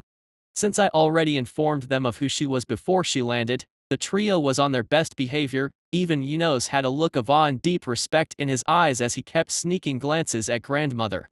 He must have seen her previous battles since his eyes were practically shining. "We greet grandmother," they all called out simultaneously, to which she chuckled and shook her head. "Silly children, call me grandma." Saying that, she turned her gaze towards me and smiled. "Little Ether, that previous attack of yours was visible from leagues away, although impressive. That's not a very smart thing to do, especially not on a battlefield. It's the equivalent of putting a mark on your head." Embarrassed, I lowered my head further and replied, "I apologize, Grandma, we were in a bit of a dilemma." "No matter, where's that foolish child of mine?" she then asked with a sigh whilst shaking her head. "Inside," I answered respectfully, to which she nodded and walked past us without adding anything else. We quickly followed behind her as she made her way to the cave. Inside, Essie's tiny figure was standing before father with a nervous expression. Her tail moved about anxiously as she kept glancing at his wounds. Ayana was respectfully floating by her side, not saying anything. The second we walked in, however, her attention turned towards us. She glanced at me and bowed her head in respect. Sensing our presence, Essie glanced in our direction as well. Her eyes widened in surprise as locked gazes with grandmother. "So you must be little Essie," warmly said grandmother, causing Essie to subconsciously look at me with a puzzled expression. I gave her a slight smile and gently nodded my head. Seeing that, she turned back towards grandmother and replied, "I am, and you are." "Call me grandma, dear, I'm that silly child's mother." She smiled warmly as she walked towards Essie, who had her head lowered, and gently patted it. It was quite a comical scene as Essie had a confused look on her face. She slowly muttered in surprise, "Grandma?" "That's right," she answered before turning her gaze towards father's collapsed figure. Her body size was insignificant when placed next to his. He looked akin to a small hill while she was too small to mention. Yet none of us dared underestimate her, for under that tiny frame laid an explosive power capable of leveling us all with but a flick of her finger. Looking at father, a sad expression made its way to her face as another sigh escaped her mouth. "Can you help father, grandma?" Essie asked hesitantly as she glanced at grandmother. Leave it to me," she smiled warmly and extended her hands towards his body. A gentle gust of wind suddenly appeared and rushed towards father's wounds. Using my spiritual vision, I was able to see grandma's mana seep inside his body. It then clashed against the dark energy that was blocking our previous attempts at healing him. Once grandma's mana collided with it, her mana elements shuddered for a second before they overwhelmed the dark energy. Essie's eyes widened in shock and surprise as a black cloud seeped out of father's body. Grandmother then opened her mouth and sucked the dark mist. Seeing that, a frown made its way to my face. The dark energy was extremely dangerous, so much so that it forced father into such a miserable state, enabling him from healing. Yet grandmother did not seem to care about it at all. Her face didn't change once as she swallowed the dark energy as if it was nothing. Snapping me out of my chain of thoughts was Essie's excited voice. "You used wind magic just now, right, grandma?" she asked with beaming eyes. "Haha, indeed my child, you seem quite gifted with the blessings of the wind as well," answered grandma with a smile. "I am. But I still didn't pass my rite of passage. Everyone already had theirs but me. Mother didn't take me with her," she replied in a low, depressed tone. "Oh, my sweet child, that's because you are unique and your mother was afraid she wouldn't be able to guide you well, but now that I'm here you have nothing to worry about," declared grandma with a grin. "Really? Does that mean I'll grow stronger?" happily asked Essie with a glowing expression. "Of course. They don't call me the Lady of the Skies for no reason. Once I'm done with you, the wind will be akin to your second limb, at your beck and call," nodded grandma with a smile. Hearing that, Essie grew excited as she turned to glance at me. "Did you hear that, brother? Grandma will train me," she said with a beaming smile. "And you'll have to work hard," I nodded. "Thank you, grandma. I won't disappoint you." "Oh, I know you won't, dear." Chapter 153, Lucky. What exactly happened, grandma? Everything was completely normal for a second, yet before we could react, the sky darkened and that repulsive aura descended upon us. I said with a serious expression. Me, Citus, Enos, and little Essie were sitting around grandmother outside of the cave with solemn expressions. Father was still resting while Ayana was out about exploring the mountain since she did not have the chance to do so ever since we came back. Then father fell from the sky, added Imi with a frown, Citus nodding by her side while Yunos and Essie remained silent. Looking at us, grandmother's face lightened with a gentle smile. She didn't answer immediately but instead raised her head to glance at the now orange cloudy sky. The sun was setting on the horizon, a gentle breeze tickled our scales as we sat there waiting for her patiently. Beautiful, she muttered to herself with a nostalgic smile. After a while, grandmother finally lowered her gaze and glanced at us one after the other. Her eyes ultimately came to rest on mine. "Do you remember your naming ceremony, little Ether?" she suddenly asked, causing me to frown. Memories of that floating pillar above the large staircase, alongside my first real contact with the cosmic mana, and the enchanting scene of colorful planets resurfaced in my mind. Along with it were the unpleasant memories of the shades, my first time seeing them, and the death of a brave little brown dragon who stood with a defiant expression in his final moments. "Yes, I remember," I answered. "Back then, a youngster did not make it." "And a brown dragon," I replied with a nod. "You see, that little dragon's guardian is a member of the Elders' Council. I think I remember grandfather and the others call him Old Nao," I asked hesitantly. "Indeed, you see, Old Nao was rather unfortunate. That little brown dragon was very talented. He had the potential of surpassing him, yet he still failed. Do you know why?" she asked, causing me to shake my head with a puzzled expression. "I'm not sure. I just remember grandfather telling me to watch closely, as that was the fall of a genius." Letting out a long sigh, grandmother nodded before replying, "Yes, he was truly a genius, perhaps not on par with you, haha." She chuckled before a sad expression overtook her face. "Nonetheless, a smart, brave little fellow." I remained silent as I waited for her to continue speaking. "That little dragon was the fourth generation to fail the naming ceremony from Old Nao's household. Truly, a shame." Hearing that, my eyes lit up as I remembered something I forgot to ask a long time ago. "About that, Grandma, I also remember hearing them talk about last cycle's tragedy," I questioned. The previous batch of youngsters before you were annihilated in the naming ceremony. None of them survived, including your eldest sister," she said with a sad sigh. "Eldest sister?" Citus, who was silent all this time, jumped to his feet and asked with a shocked expression. "We had another sister," added Enos with wide open eyes. I was also stunned to hear that. It turns out I was not the eldest. Grandmother slowly nodded before continuing. "She was a red dragoness with a fiery temper. Her control over the flames was even better than that of your father. Sadly, she also failed to pass the naming ceremony." Hearing that, I gulped nervously. Just how dangerous was the naming ceremony? I inwardly wondered. I truly did not believe it to be so much, except when I saw the shades, and even back then, I thought it was because Brown was simply unlucky. Just what exactly is the naming ceremony? You see, the stronger the name, the higher the pressure one faces when climbing the stairs. Yet, besides the pressure, one faces another threat, and that is the shades, said Grandma as she glanced at us all one after the other. Strong names can alert the shades. They can sense the danger coming from the potential younglings, hence why they attempt to get rid of them before they can grow stronger, she explained. "But Grandma, if it is like that, why doesn't the king stop them?" innocently asked Essie with a nervous expression. Shaking her head, grandmother replied, "Never question the king, little one. Things are more complicated than they seem." Essie didn't seem to understand what she meant, yet she still nodded anyways. I on the other hand frowned as I recalled grandfather saying the exact same thing. Is it really okay to not question the king at all? I mean, it's young dragons that are dying. Why can't we do anything about it? Although I thought about that, I still remained silent and waited for my grandmother to continue speaking. "The last generation before you little ones was exceptionally strong.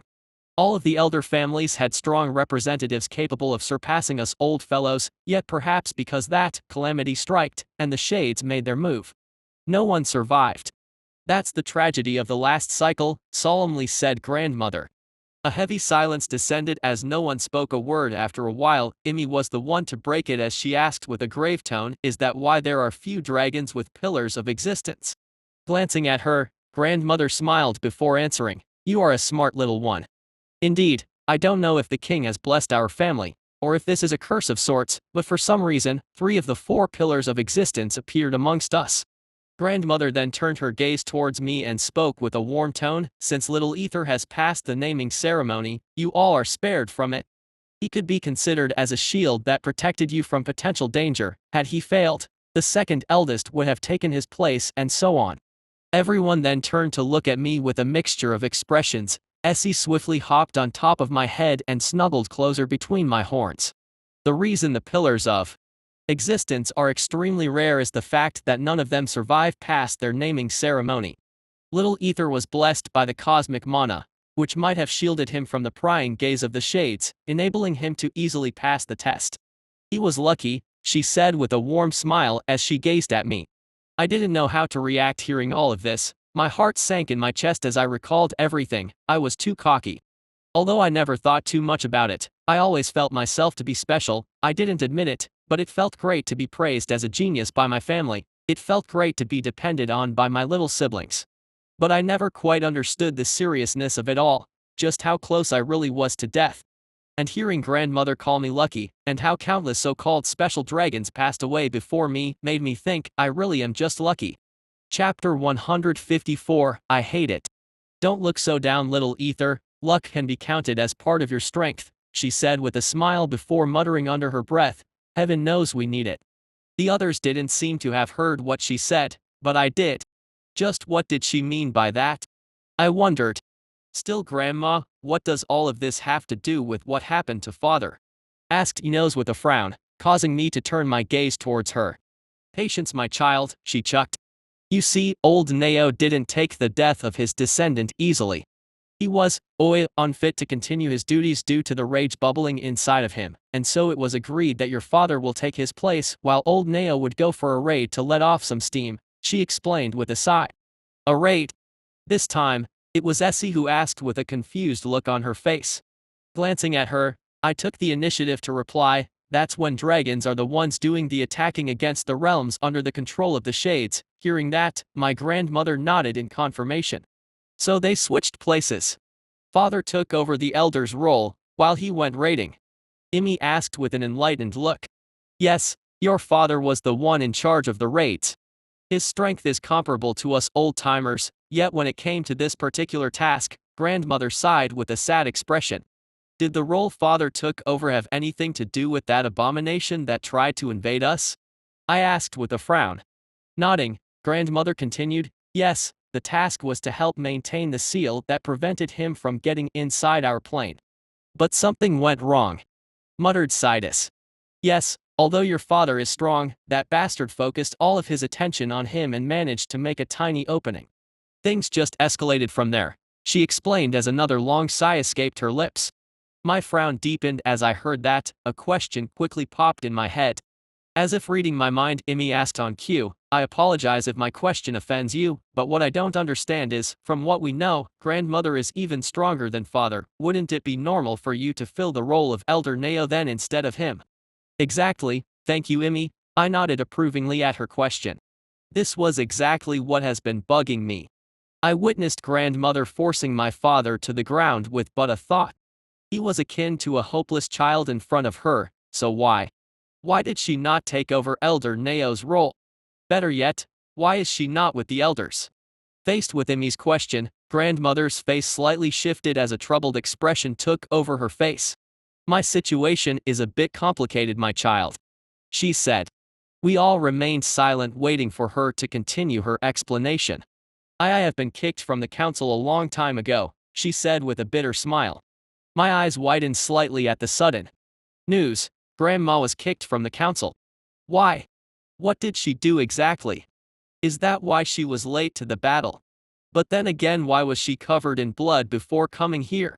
A myriad of questions rapidly spun in my mind as I tried to study her expression. A sad smile, filled with longing and melancholy. Just what is she hiding? I didn't know, and it didn't seem like she was willing to elaborate any further as she quickly avoided the subject. "Anyways, you little ones should get some rest. Your father will be alright, so you don't have to worry about him either," she said while patting Essie's head. "Grandmother still has a few matters to take care of, so I'll be excusing myself." Her tone was firm, closing any possibility for further questions. Everyone simply nodded with a respectful bow, I then took the initiative and spoke. "Thank you, Grandma, stay safe," I said sincerely, to which she gave a warm smile. She then turned her gaze to Essie and spoke. "I'll be coming back for you soon, little one, so be ready." This caused the tiny dragoness's tail to start wagging nervously as she replied in a voice mixed with anxiousness and excitement, "Yes, Grandma." Satisfied, Grandmother then lightly stepped on the air as if it was solid ground, after which she continued climbing up steadily before her human form suddenly shifted back to her dragonoid one.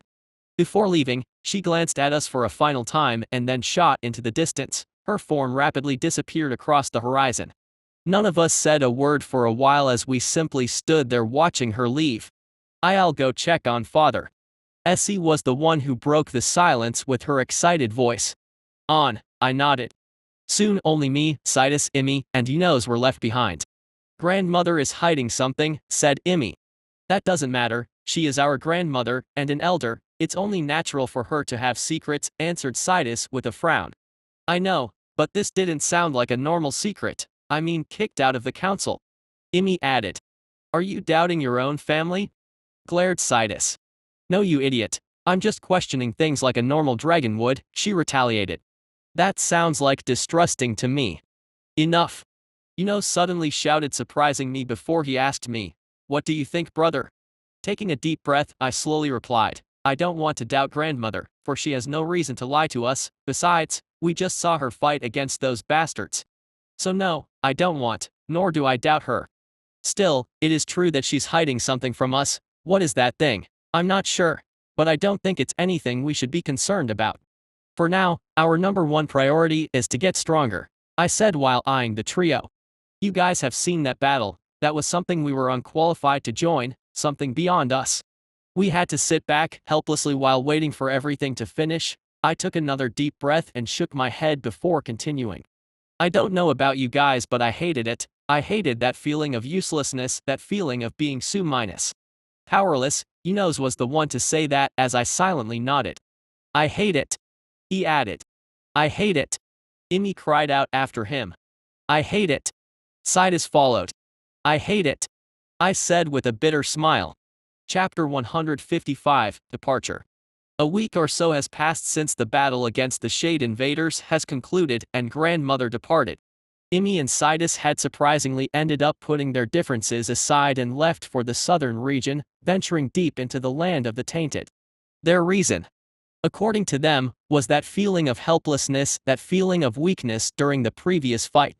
I offered to go with them, but they were fast to refuse when asked why. They said it was because I was too strong, and with me, they will not be able to truly go all out and test their limits since I acted as their shield.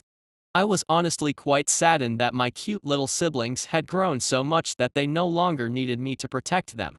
A chuckle escaped my mouth as I thought about that. I don't think they ever needed me to protect them. I shook my head. With them gone, it was up to me, Essie, and Enos to hold the fort. Father remained unconscious and unmoving ever since Grandma had healed him. Still, his breathing was deep and steady. Since Grandmother did not mention that anything was wrong with him, I figured it was just a matter of time before he sum up. Essie on the other hand was quite nervous concerning this matter. She had refused to leave his side, seldom stepping out of the cave at all, not even for her usual flights around the mountain. I attempted to persuade her otherwise and explain that he was going to be okay, yet she surprisingly remained stubborn and refused to budge, so I could only shake my head and let her be. 3 more days after Emmy and Citus left for the Tainted Lands, Enos came up to me as I was sitting down at the entrance of the cave with Iana resting by my side. Following behind him was an earth dragon golem, a bit smaller in size, with stiff mechanical movements. Enos then explained to me that he had reached a bottleneck in his earth magic, and was hoping to visit the kingdom of the fairies, precisely, the fairy mother, in hopes of gaining a flash of inspiration that might help him break through whatever was stopping him right now. This was even more shocking news since this was Enos we were talking about, Enos who kept a tiny pyramid made out of fairy skulls. That same dragon wanted to now visit their kingdom. At first, I immediately thought that he was going to raid them, yet to my surprise, Enos shook his head and expressed his sincerity in hopes of better honing his earth magic. It took me a while to believe, but it was because of this that I came to realize just how much the previous battle had affected him. Had affected us, all of us. Emmy and Sidus, who could not stand each other's guts, were now traveling together in hopes of growing stronger. They put aside their differences. The prideful Yunos, who did not like to think too much about anything and preferred to bash through whatever obstacle came his way, had decided to put aside his pride and seek his most hated enemies, all in hopes of growing stronger. None of them. No, none of us like that feeling of hopelessness, that feeling of powerlessness with that dreaded aura pressing down on us. 3 of my little siblings had already left to improve themselves, left in hopes of never feeling that useless nor powerless again. Essie still had grandmother who promised to come back for her to pass her rite of passage, hence why I had no doubt her strength would soar after that. Everyone was actively trying to improve, yet what could I do? How was I supposed to go about that? Thinking about such matters, I remained seated outside of our cave for 3 days and 3 nights. On the morning of the 4th day, I finally stood up to leave. I bid my goodbyes to little Essie, who seemed reluctant to see me go, and made my way north towards the edge of our continent. My destination, the wide open sea. I was in no hurry to arrive and leisurely flew across the sky, enjoying the natural sights. The destruction of the landscape brought by the battle seemed to be limited to the area surrounding our mountain. The further ventured north, the more untamed the wilderness grew. Though the forest below me looked massive, my presence seemed to cause its residents to cower in fear as I flew by. I would sweep down to pick up any unfortunate prey that caught my eye whenever I felt like eating. When I grew tired of flying, I would walk, and when I grew tired of that, I slept. My journey, although peaceful and relaxing, was quite boring and lonely. This caused me to feel a bit of longing for my cute little siblings. Although we did not spend all our time together, their presence around me was nonetheless calm and reassuring. With my slow pace, it took me almost another week before I finally reached the Dragon Road. Once I left the forest, I immediately dropped to the ground and made my way across the wide gravel road. I still recalled my grandfather calling these statues that stood by the sides, the honorable ones, dragons that fell heroically during battle. Few, still as huge as I remember it, I mumbled to myself as I glanced at the distance where the sea of statues seemed to extend to infinity before I took my first step. With slow but steady steps, I marched across the Dragon Road, this time carefully studying the statues on both sides. Each statue represented a dragon, none the same as the previous one. Each sculpture depicted a story, and as all stories must come to an end, it also spoke of a heroic death. Fascinated by how different they were, I continued my march in awe. It took me 4 days and nights before I finally stood before the giant black temple. Turning to my left, I glanced at the familiar sculpture of the old poison dragon. Amanita, I muttered, before lowering my head in respect. With that out of the way, I slowly made my towards the temple, and climbed the large set of stairs leading to the entrance. Once I stepped foot inside, I quickly lowered my gaze before the massive sculpture of the king and gave my respect. Grandfather was not with me this time, so I was not going to make the same mistake as before and foolishly stare at the king's eyes. Closing my eyes, I muttered a soft prayer, hoping it would reach his ear. I pray for your blessings, my king, and the safety of my siblings and family. The second I finished, a soft, warm feeling suddenly surrounded me. What minus? Chapter 156, Talk. What minus? I wasn't able to finish before the scenery before my eyes changed abruptly. 1 second I was standing in front of the king's statue, the next I was amongst the stars. It was not an exaggeration, as all around me was a sea of colorful stars and planets. I was standing in the middle of space as if it was hard ground. My eyes darted about, studying my surroundings in an attempt to understand my situation better. Below me, countless stars shone brightly, giving off a colorful glow. Above was a myriad of celestial bodies, with all sorts of colors and shapes. My eyes locked on a particular purple-colored planet. A gasp escaped my mouth as my breathing picked up. A dark red lizard eye suddenly opened in the middle of it and stared at me, following which an unbearable aura descended, almost crushing me into a paste. Yet the odd thing was, after a couple of seconds, the eye slowly closed, almost as if it never existed in the first place, leaving me there gasping as I began to doubt my sanity. The planet now looked completely normal, if not for its unusual purple color. Turning my attention elsewhere, I quickly focused on a different planet, this time a dark brown one. I didn't know why, but for some reason I could feel that this one was not normal either, yet stare as I might, nothing really happened. A frown made its way to my face as I studied the colorful planets above. Red, green, yellow, black, white, purple, blue. Wait a minute, these colors. An absurd idea suddenly flashed through my mind as I studied the gigantic planets. Red is fire, green is wind. Blue is water, yellow is earth, black is well darkness. White is holy. And purple is cosmic. I took a deep breath trying to calm myself as I glanced at the massive planets circling above. Red, green, blue, and yellow were relatively smaller in size compared to the black, white, and purple planets. Are these some sort of elemental planes? I mumbled in confusion. The colors, or better yet, planets representing the pillars of existence, were situated above the normal elements. The three planets formed a triangle of sorts. Black faced white, while purple seemed almost unstable. Something is not right if these are the elements. Where is the planet representing time? I muttered unconsciously. The normal elements seemed to keep each other in check: water faced fire, earth faced wind. Altogether, they formed a balance of sorts. The pillars of existence, on the other hand, it all seemed wrong. The scenery that was before me was hard to describe.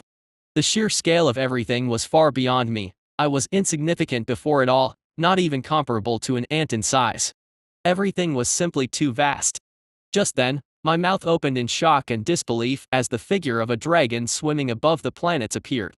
His scales were obsidian in color. I couldn't quite make out his face as yet. All I could see was a bright golden glow in the place where his eyes should be. The dragon easily dwarfed the planets in size, and the moment he appeared my scales began to tingle as my body was forced to look down. I merely caught a glance at his figure and almost exploded. I could feel every fiber of my being shaking. The feeling of helplessness returned, yet this time it was tenfold, 100-folds. No. It was simply indescribable. My mind turned blank as I began to shake. I'm afraid. No, just what is this feeling? My body felt like it was no longer mine. Was that the king? I gasped as I struggled to keep myself calm. Ether, an ancient voice suddenly called out, seemingly from every corner of space. It commanded an undeniable tone, forcing me to further lower my body in respect. I was unable to move, unable to blink. I was helpless before this entity. The new cosmic pillar of existence. The voice spoke once again, this time in a thoughtful manner. I see you have gotten used to your new body, the voice continued. My eyes widened in disbelief as I heard what he said. New body. Wait. It can't be. He knows. A chuckle escaped from the voice, causing the entirety of space to vibrate with it as it continued. I know a lot, little Ether. Surely you did not think your reincarnation was nothing but a coincidence, Tim? A shudder ran through my spine as the voice called out to me, using a name I have long since forgotten.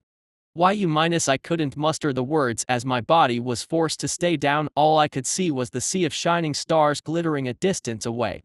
Forgive me, for I was rather busy, hence why I was unable to meet you on an earlier date.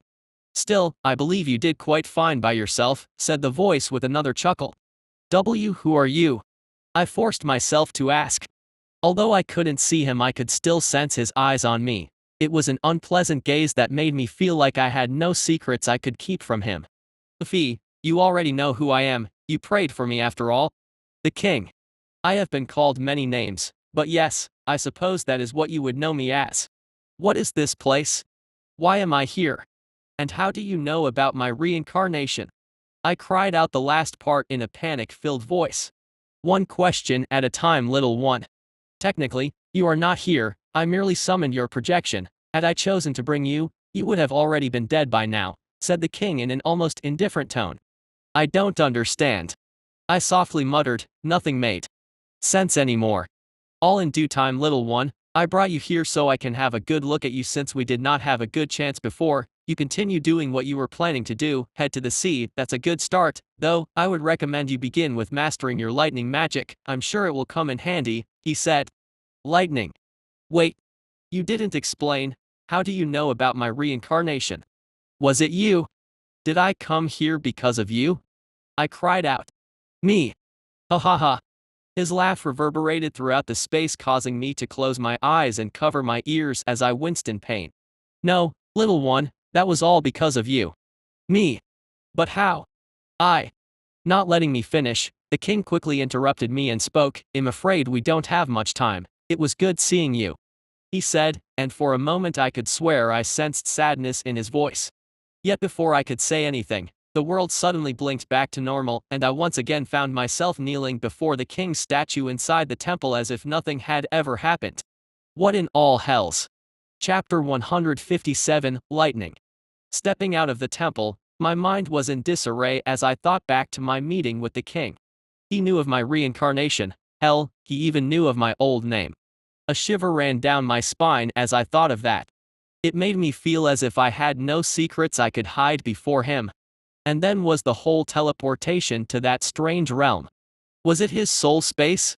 And if so, does that mean the king holds power over all elements?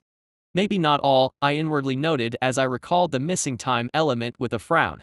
Standing at the foot of the stairs leading towards the temple, my gaze kept alternating between it and the dragon road behind. A long sigh escaped my mouth as I shook my head trying to calm my restless thoughts. No use worrying too much about it. Should I head to the sea as he said? I inwardly muttered. Thinking about it, the king had no reason to screw me over, or so I'd like to think. Truth was, I was still much ignorant in almost all matters. There also seemed to be some sort of hidden agenda, with me stuck right in the middle of it all. I didn't like that.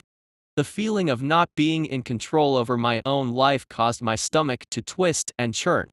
I gritted my teeth and shot towards the sky with an annoyed expression. Although I hated feeling like this, like I was playing right into the king's palm, I had no other choice. I was indeed planning on going to the sea, and although I didn't think about lightning magic as my reason for this trip, it was still nonetheless on my mind ever since my previous attempt a few years back, where I accidentally used it. And so, with my mind preoccupied with matters concerning the meeting with the king, I absent-mindedly made my way towards the sea. Another day has passed before I found myself standing on the familiar giant cliff overlooking the vast open ocean.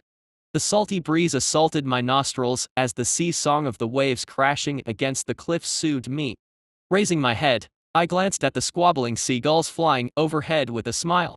The ocean was like a rippling blanket of jewel blue. Simply standing there was enough to wash me from all of my prior worries. I took a deep breath, savoring the sea's indefinable beauty, letting its vastness seep into my mind before I took one step forward, diving off the edge and into the water below. The ocean embraced me as a mother would to her child. My scales tingled in joy at the familiar feeling. I was finally back home. I happily swam near the surface, before diving down towards the deeper ends.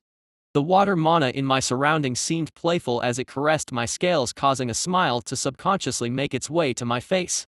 Numerous gazes seemed to lock onto me as I made my way through the waters, yet none dared approach.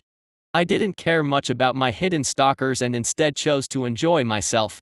The sea was akin to land for me. I effortlessly swam near the tall cliffs, careful not to head out too far. After a while, however, I reluctantly peeked my head from underwater before flapping my wings and jumping to the sky. As much as I enjoyed staying in the water, that would not be a very smart thing to do considering what I had in plan next. Raising my head towards the clear blue skies, I took a deep breath, steadying my mind and reaching out to the abundant water mana. My spirit vision turned on as I willed the mana upwards. Soon, dark clouds began to form overhead, blanketing the sea below as the formerly sunny sky abruptly disappeared. A frown made its way to my face as I carefully willed the mana elements in the fast-forming storm cloud overhead. From whatever knowledge I could recall, lighting was an electric discharge caused by an imbalance between storm clouds and the ground. Thinking about that, I glanced at the sea bed below and shook my head. Although rare, lightning can form and strike over the ocean, so it should be fine. I hope, I nervously gulped. It's okay, I got this. Think, what was it again? Colliding particles of rain or snow inside storm clouds should increase the imbalance, which will often negatively charge the lower reaches of storm clouds, I inwardly mumbled. With my spirit vision, I could see said particle, or was it better to call it water elements? With the image of what I wanted them to do clear in my mind, I carefully attempted to relay my intentions to the mana. The clouds turned increasingly gloomy, as my eyes widened in surprise and disbelief. A new element was forming at the bottom of the storm cloud. I was shocked at how easy it appeared. I didn't have enough time to think it over as an unexpected stroke of lightning raced downwards towards the ocean below, forcing me to shield my eyes from the sudden flash. Upon hitting the water, the lightning element spread horizontally, soon followed by a miserable cry full of pain. An ear-deafening boom soon resounded after shocking me to the core. I hastily glanced downwards, only to see the giant motionless figure of a fish monster rising from the depths. Seeing that, I nervously gulped and quickly willed the water elements to disperse, causing the storm that formed so abruptly to disappear just as fast as it came. That's dangerous, I inwardly noted. The various gazes that studied me earlier disappeared completely, making me scratch my head with an awkward face. The lightning element was too strong. Although it was for but a second, the aura and pressure it carried was unprecedented. I had no doubts in my mind that had the previous strike hit me, I would have been grievously wounded. The sudden appearance of the element was too fast for me to attempt wielding it. Glancing at the dead fish monster below, I nervously gulped as I prepared myself for another attempt. Shit, how the hell did I make it last time? I lampooned. Chapter 158, Experiment. A distance off the shore, dark clouds gathered and dispersed in a strange scenery above my head. The sound of thunder rumbled constantly as flashes of lightning flickered in the sky. The boom was too loud, causing ripples to appear in the water below. My eyes were squinted as I glared at the clouds above. After a few days of continuous attempts, I was finally able to summon the lightning element without much of a problem. The issue lay in the fact that it was still uncontrollable. All I could do so far was make it appear, but when it came to guiding it to follow my bidding, I still had no success. The heavens above were a sea of lightning. If someone was to look at the scene from afar, I was sure it would like akin to one straight out of an apocalypse. The constant flashes of blinding light, alongside the thundering sound, hammered my senses, making me feel slightly uncomfortable, yet I prevailed. A frown hung on my face as I began to consider other possibilities. It has been a few days since I began, and the lightning element was still as stubborn as ever. This started making me feel like my first success back then was nothing but a fluke, or perhaps the mana itself was the one that guided me. It had nothing to do with my will. Although I didn't like that, I had to start thinking of other ways to use it. Hence, from this desperation, came an idea that could either be considered extremely smart or extremely stupid. Which of the previous is yet to be seen. Since I can now summon lightning with no problem, the biggest hurdle could be considered done. What is left is how to move it. Coincidentally, don't I possess an element that's quite fitting for the task? Why force it if it doesn't want to obey me? I grinned as I began thinking of my cosmic element. So far, I had used it in various battles, and against several opponents. I managed to decapitate monsters before they could react, teleporting their heads off their shoulders. I used it to mirror their attacks back at them. But, even with my streak of success using cosmic mana, there was still a step I was always hesitant to try. Teleporting myself. I inwardly mumbled with a sigh. Targeting an enemy with my mana is of no problem. The outcome of the spell wouldn't physically harm me. Yet when it came to me being the subject of the said spell, things would become quite tricky. This was the main reason I never attempted this. What if I teleport myself without an arm? What if I do it without a leg? Worse yet, what would happen if I decapitated myself by accident? Such thoughts constantly haunted me, preventing me from proceeding with my experiments. What if I get stuck in the void with no way back? I quickly shook my head from such useless thoughts and focused back on the task at hand. It doesn't matter, I'll think about that later. For now, I should think about this, I thought as I glanced at the streaks of lightning above. What I was going to try was something I had done before, though on different circumstances, so I was aware that it was possible. That is teleporting another element, which meant a combination of two different types of magic. I was already sure that my cosmic element can teleport physical matter through the void, and I also succeeded in teleporting Ember's attack back to him before. Yet this time, it was a bit different since I was using both elements, and I had to factor in a few details. So many unknowns. Would the lightning element be able to hold on as it travels across the void? Wouldn't it collapse if my connection to it snaps? But then again, Ember's element survived, so why shouldn't mine? Would I be able to direct them according to my wishes? Countless thoughts flooded my mind as I stared at the lightning element flickering on and off in the sky. I slowly steadied my breathing and patiently waited. The lightning element kept appearing and disappearing in an almost pattern of sorts. I studied that and waited, waiting for the right opportunity to arrive. I didn't have to wait for long though, as heavens or the king seemed to reward my patience. With the help of my spirit vision, my eyes managed to catch a glimpse of the lighting element that was about to form. My gaze turned sharp as I instantly reached out to my cosmic mana from within my soul space. The link was quickly made as a thin thread descended from beyond the sky and accurately encompassed the lightning element that just formed. The sudden flash of light appeared almost like an illusion before it disappeared completely as if it never existed. I, however, was sure it did, for this time, I managed to sense something I had never felt before. Usually, every use of my cosmic element was shrouded in mystery, even to me. Although the element heeded my call and seemed to submit to my will better than before, it was still not fully. This was easy to see in some of my previous battles. The Battle of Pia in particular. When I used the cosmic mana to make their city shield disappear, I had no real destination in mind. The mana simply sensed my will and made it vanish. Where did it go? I didn't know. Was it teleported somewhere else within our plane? I didn't know. Did it get sent off the planet completely? I didn't know. The cosmic mana was tricky to tame. If I was not meticulous enough, it could easily interpret my will however it pleases. This was something I was a little bit concerned about, yet I doubted it would get bad. Still, better be safe than sorry. I wouldn't want the enemy's spell to suddenly appear behind my back amidst battle because I didn't give the mana enough instructions. This time, however, I could sense the elements as they traveled across the void. This made my eyes widen in shock and surprise as it seems like it was traveling behind a veil. Close, yet far, here, but not quite so. This moment of distraction though caused my concentration to break as the thread that connected me to both elements suddenly snapped, leaving me dumbfounded. Chapter 159, Experiment 2. Night covered the land as the various stars cast a gentle glow on the forest below.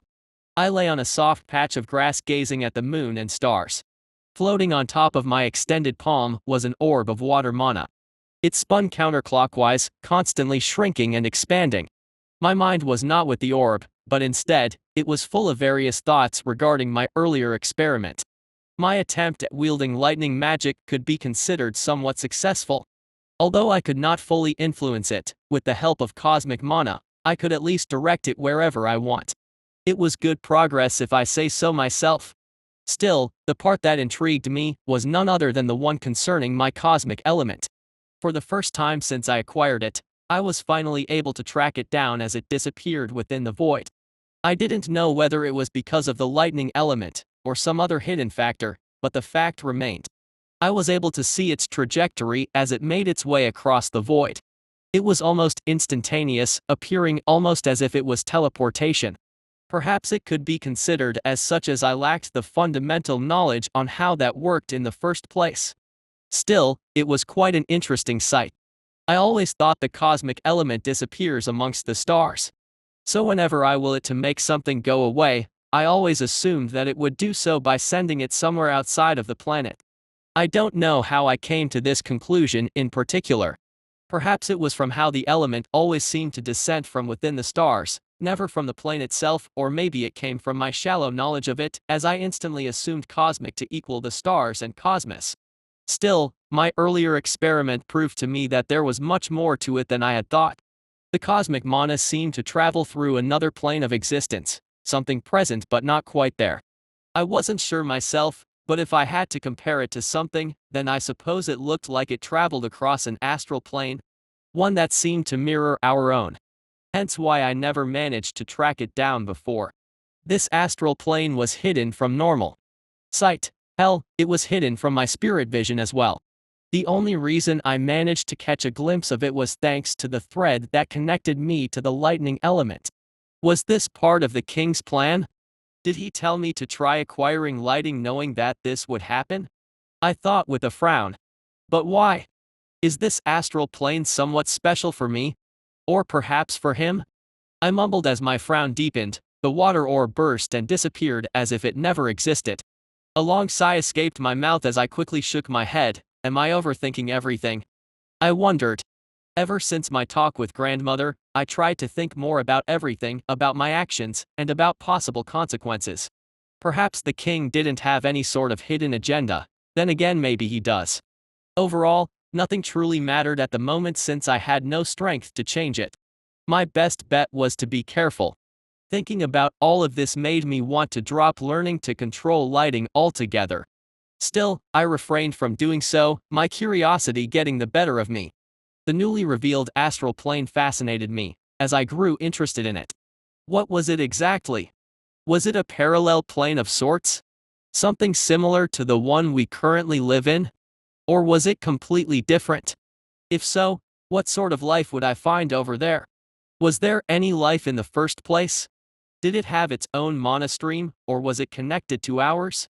And the final most important question, could I make it over there?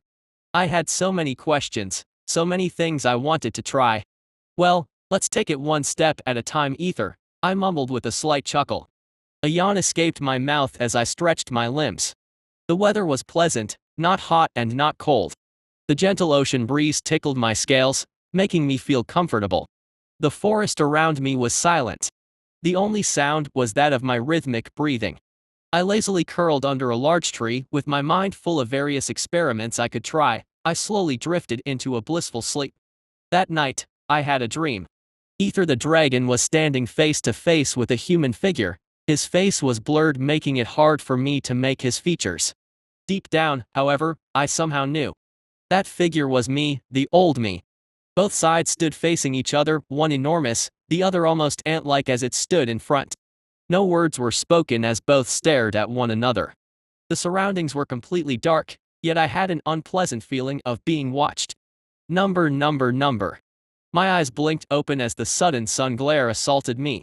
I lazily yawned and studied my surroundings. The strange dream pushed to the back of my mind as I stretched and slowly walked towards the edge of the cliff. Should I get something to eat first? I thought as I studied the water below. There, I ordered as an abrupt water pillar rose from the sea all the way towards me. I unhurriedly stretched my arm inside the pillar and hauled out a large bluish crab-like creature. I don't think I ever tried you before, I said as I studied the creature. The water pillar crashed into the ocean as I walked back towards my soft grass patch, breakfast in hand. Soon, a contented burp escaped my mouth as I glanced at the carcass of the crab creature. Not bad, but still not the best. I wonder if I can get another fruit from the god's plane, I thought to myself, my mouth watering as I recalled my previous visit with Grandma. Not good. Let's get started, shall we? I shook my head as I pushed back the urge to head towards Grandma's and ask her for another trip. What should I try today? Maybe water mana. A large water orb suddenly materialized before me as I nodded in satisfaction before I reached out to my cosmic element. The familiar thread extended from within my soul space and summoned an even larger one from beyond the sky as it accurately landed on my water orb. My eyes quickly widened at what happened next. Chapter 160, Teleportation. The water ball I had summoned disappeared from before me and reappeared a distance ahead. It continued spinning for a few seconds before dispersing with a puff. The teleportation was successful, and the link was strong. This time, I was able to easily track down its course as it traveled across the unfamiliar astral plane. It was much easier than when I had used lightning magic. Just to be sure, I repeated the process a few more times before nodding in satisfaction. Using water magic, I was able to easily keep track of its course, that much was confirmed. What about earth magic? I inwardly mumbled. I glanced at the ground below my hoofs and urged the earth mana to comply. Almost instantly, a sharp earth projectile drilled its way from the ground and towards the tree ahead of me. Right before it reached it, however, the familiar cosmic mana descended with swiftness and encompassed the projectile, causing it to disappear. Not even a second after, the sound of another tree to the left toppling down was heard. Seeing that, I slowly nodded in satisfaction. Earth mana was also doable. I managed to keep track of it as it traveled across the astral plane, though it was significantly harder than when I used water mana, and a tad better than when I used lightning. This made me come to the obvious conclusion that all of this depended on how high my affinity was with the element was. When I used water mana, It was significantly easier to track it, earth was harder, and lightning was even more so. With this out of the way, I quickly found myself growing curious in regards to the astral plane. What was it exactly? And if mana could travel through it, so should I, right? The entire teleportation matter still weighed heavily on me. The only time I tried to teleport someone was back when I had fought Ember because he dared attack little Essie. At that time, it was done almost unconsciously, and I only went through with it cause the suicidal idiot attempted to use his soul space against me. Hence why it was an action done at the spur of the moment. Another factor to be considered was that it was another dragon, not me. This time, however, it was different. Okay, think rationally, Ether, if he was able to survive it with no affinity to cosmic mana, why should I not? I have an even higher chance at this. I took a deep breath, steadying my mind and gathering my wits. I can do this. I yelled out. I'm a proud dragon, this is nothing. I yelled out again, cosmic mana slowly began to surround my whole body. Fuck it, I'm doing it. I cried out, still feeling somewhat anxious. My eyes glared at a particular spot a few meters away from where I stood. I'll start slow, little by little. I gulped down as the cosmic mana seemed to sense my resolution. It suddenly intensified. The world before my eyes quickly lost its color. The forest seemed to stretch far into the distance. The feeling of weightlessness assaulted me as I felt myself cutting through something, a veil of sorts. It was momentarily, and the feeling came and went as soon as it did, yet in that millisecond, I managed to catch a single glimpse of the astral plane. I quickly blinked in confusion, only to find myself a distance away from where I previously stood. I did it. I muttered in disbelief before bursting into laughter, ha ha ha. I did it. Fuck yes. Who said it was hard? Ha ha ha. With my successful attempt, all strength seemed to seep out of my limbs as I collapsed to the ground, and breathed a long sigh of relief. I survived with all my scales intact. I managed to teleport. A wide grin promptly made its way across my face as I rested my head on the soft grass, a contented feeling in my chest. After a few seconds of laying there doing nothing, I lazily stood up and stretched my limbs before turning my attention to a tree a dozen meters ahead. The distance was a bit further than before, but I was confident in making the jump. Steadying my heart and breathing, I focused all my attention on the previous feeling I had. Sensing my will, cosmic mana steered excitedly. An even larger amount quickly surrounded my whole body. Soon, the familiar feeling descended as the entire world lost its colors before it began to stretch outwards. I once again caught a glimpse of the astral plane, yet it was too fast for me to make sense of what I saw. Before I could, I was already out. The feeling of something weighing down on my back greeted me before I collapsed to the ground, the tree falling on top of me with a loud bang. "Ah shit, that was too far," I muttered while standing up, causing whatever remained of the tree to collapse to the ground. Although I did manage to successfully teleport, this time, however, I went a tad too far and teleported inside the tree. Patting myself clean from the wood bits, I quickly shook my head and turned towards another direction, this time one that was clear of any trees whatsoever. I walked over there and using my claws drew an X mark. Satisfied, I turned around and made my way back to the collapsed tree to try again. With my eyes on the target, cosmic mana quickly descended once again as I disappeared from my place. This time, I did not pay any heed to the astral plane. Instead, I did not peak focus from my target. The world changed before my eyes once again as I glanced downwards. The X mark was a couple of steps ahead. Clicking my tongue in annoyance, I resolutely walked back towards the collapsed tree to try again. Close, but not close enough, I inwardly mumbled. Number. Sunset blossomed upon the clouds, the orange-gold color stretching far and wide.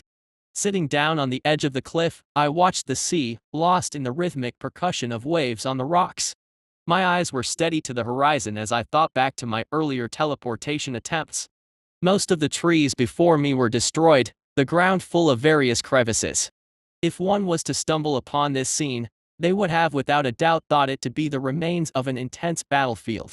I took a deep breath, the smell of the sea easing my mind before I curled around myself, letting my body get its well-deserved rest.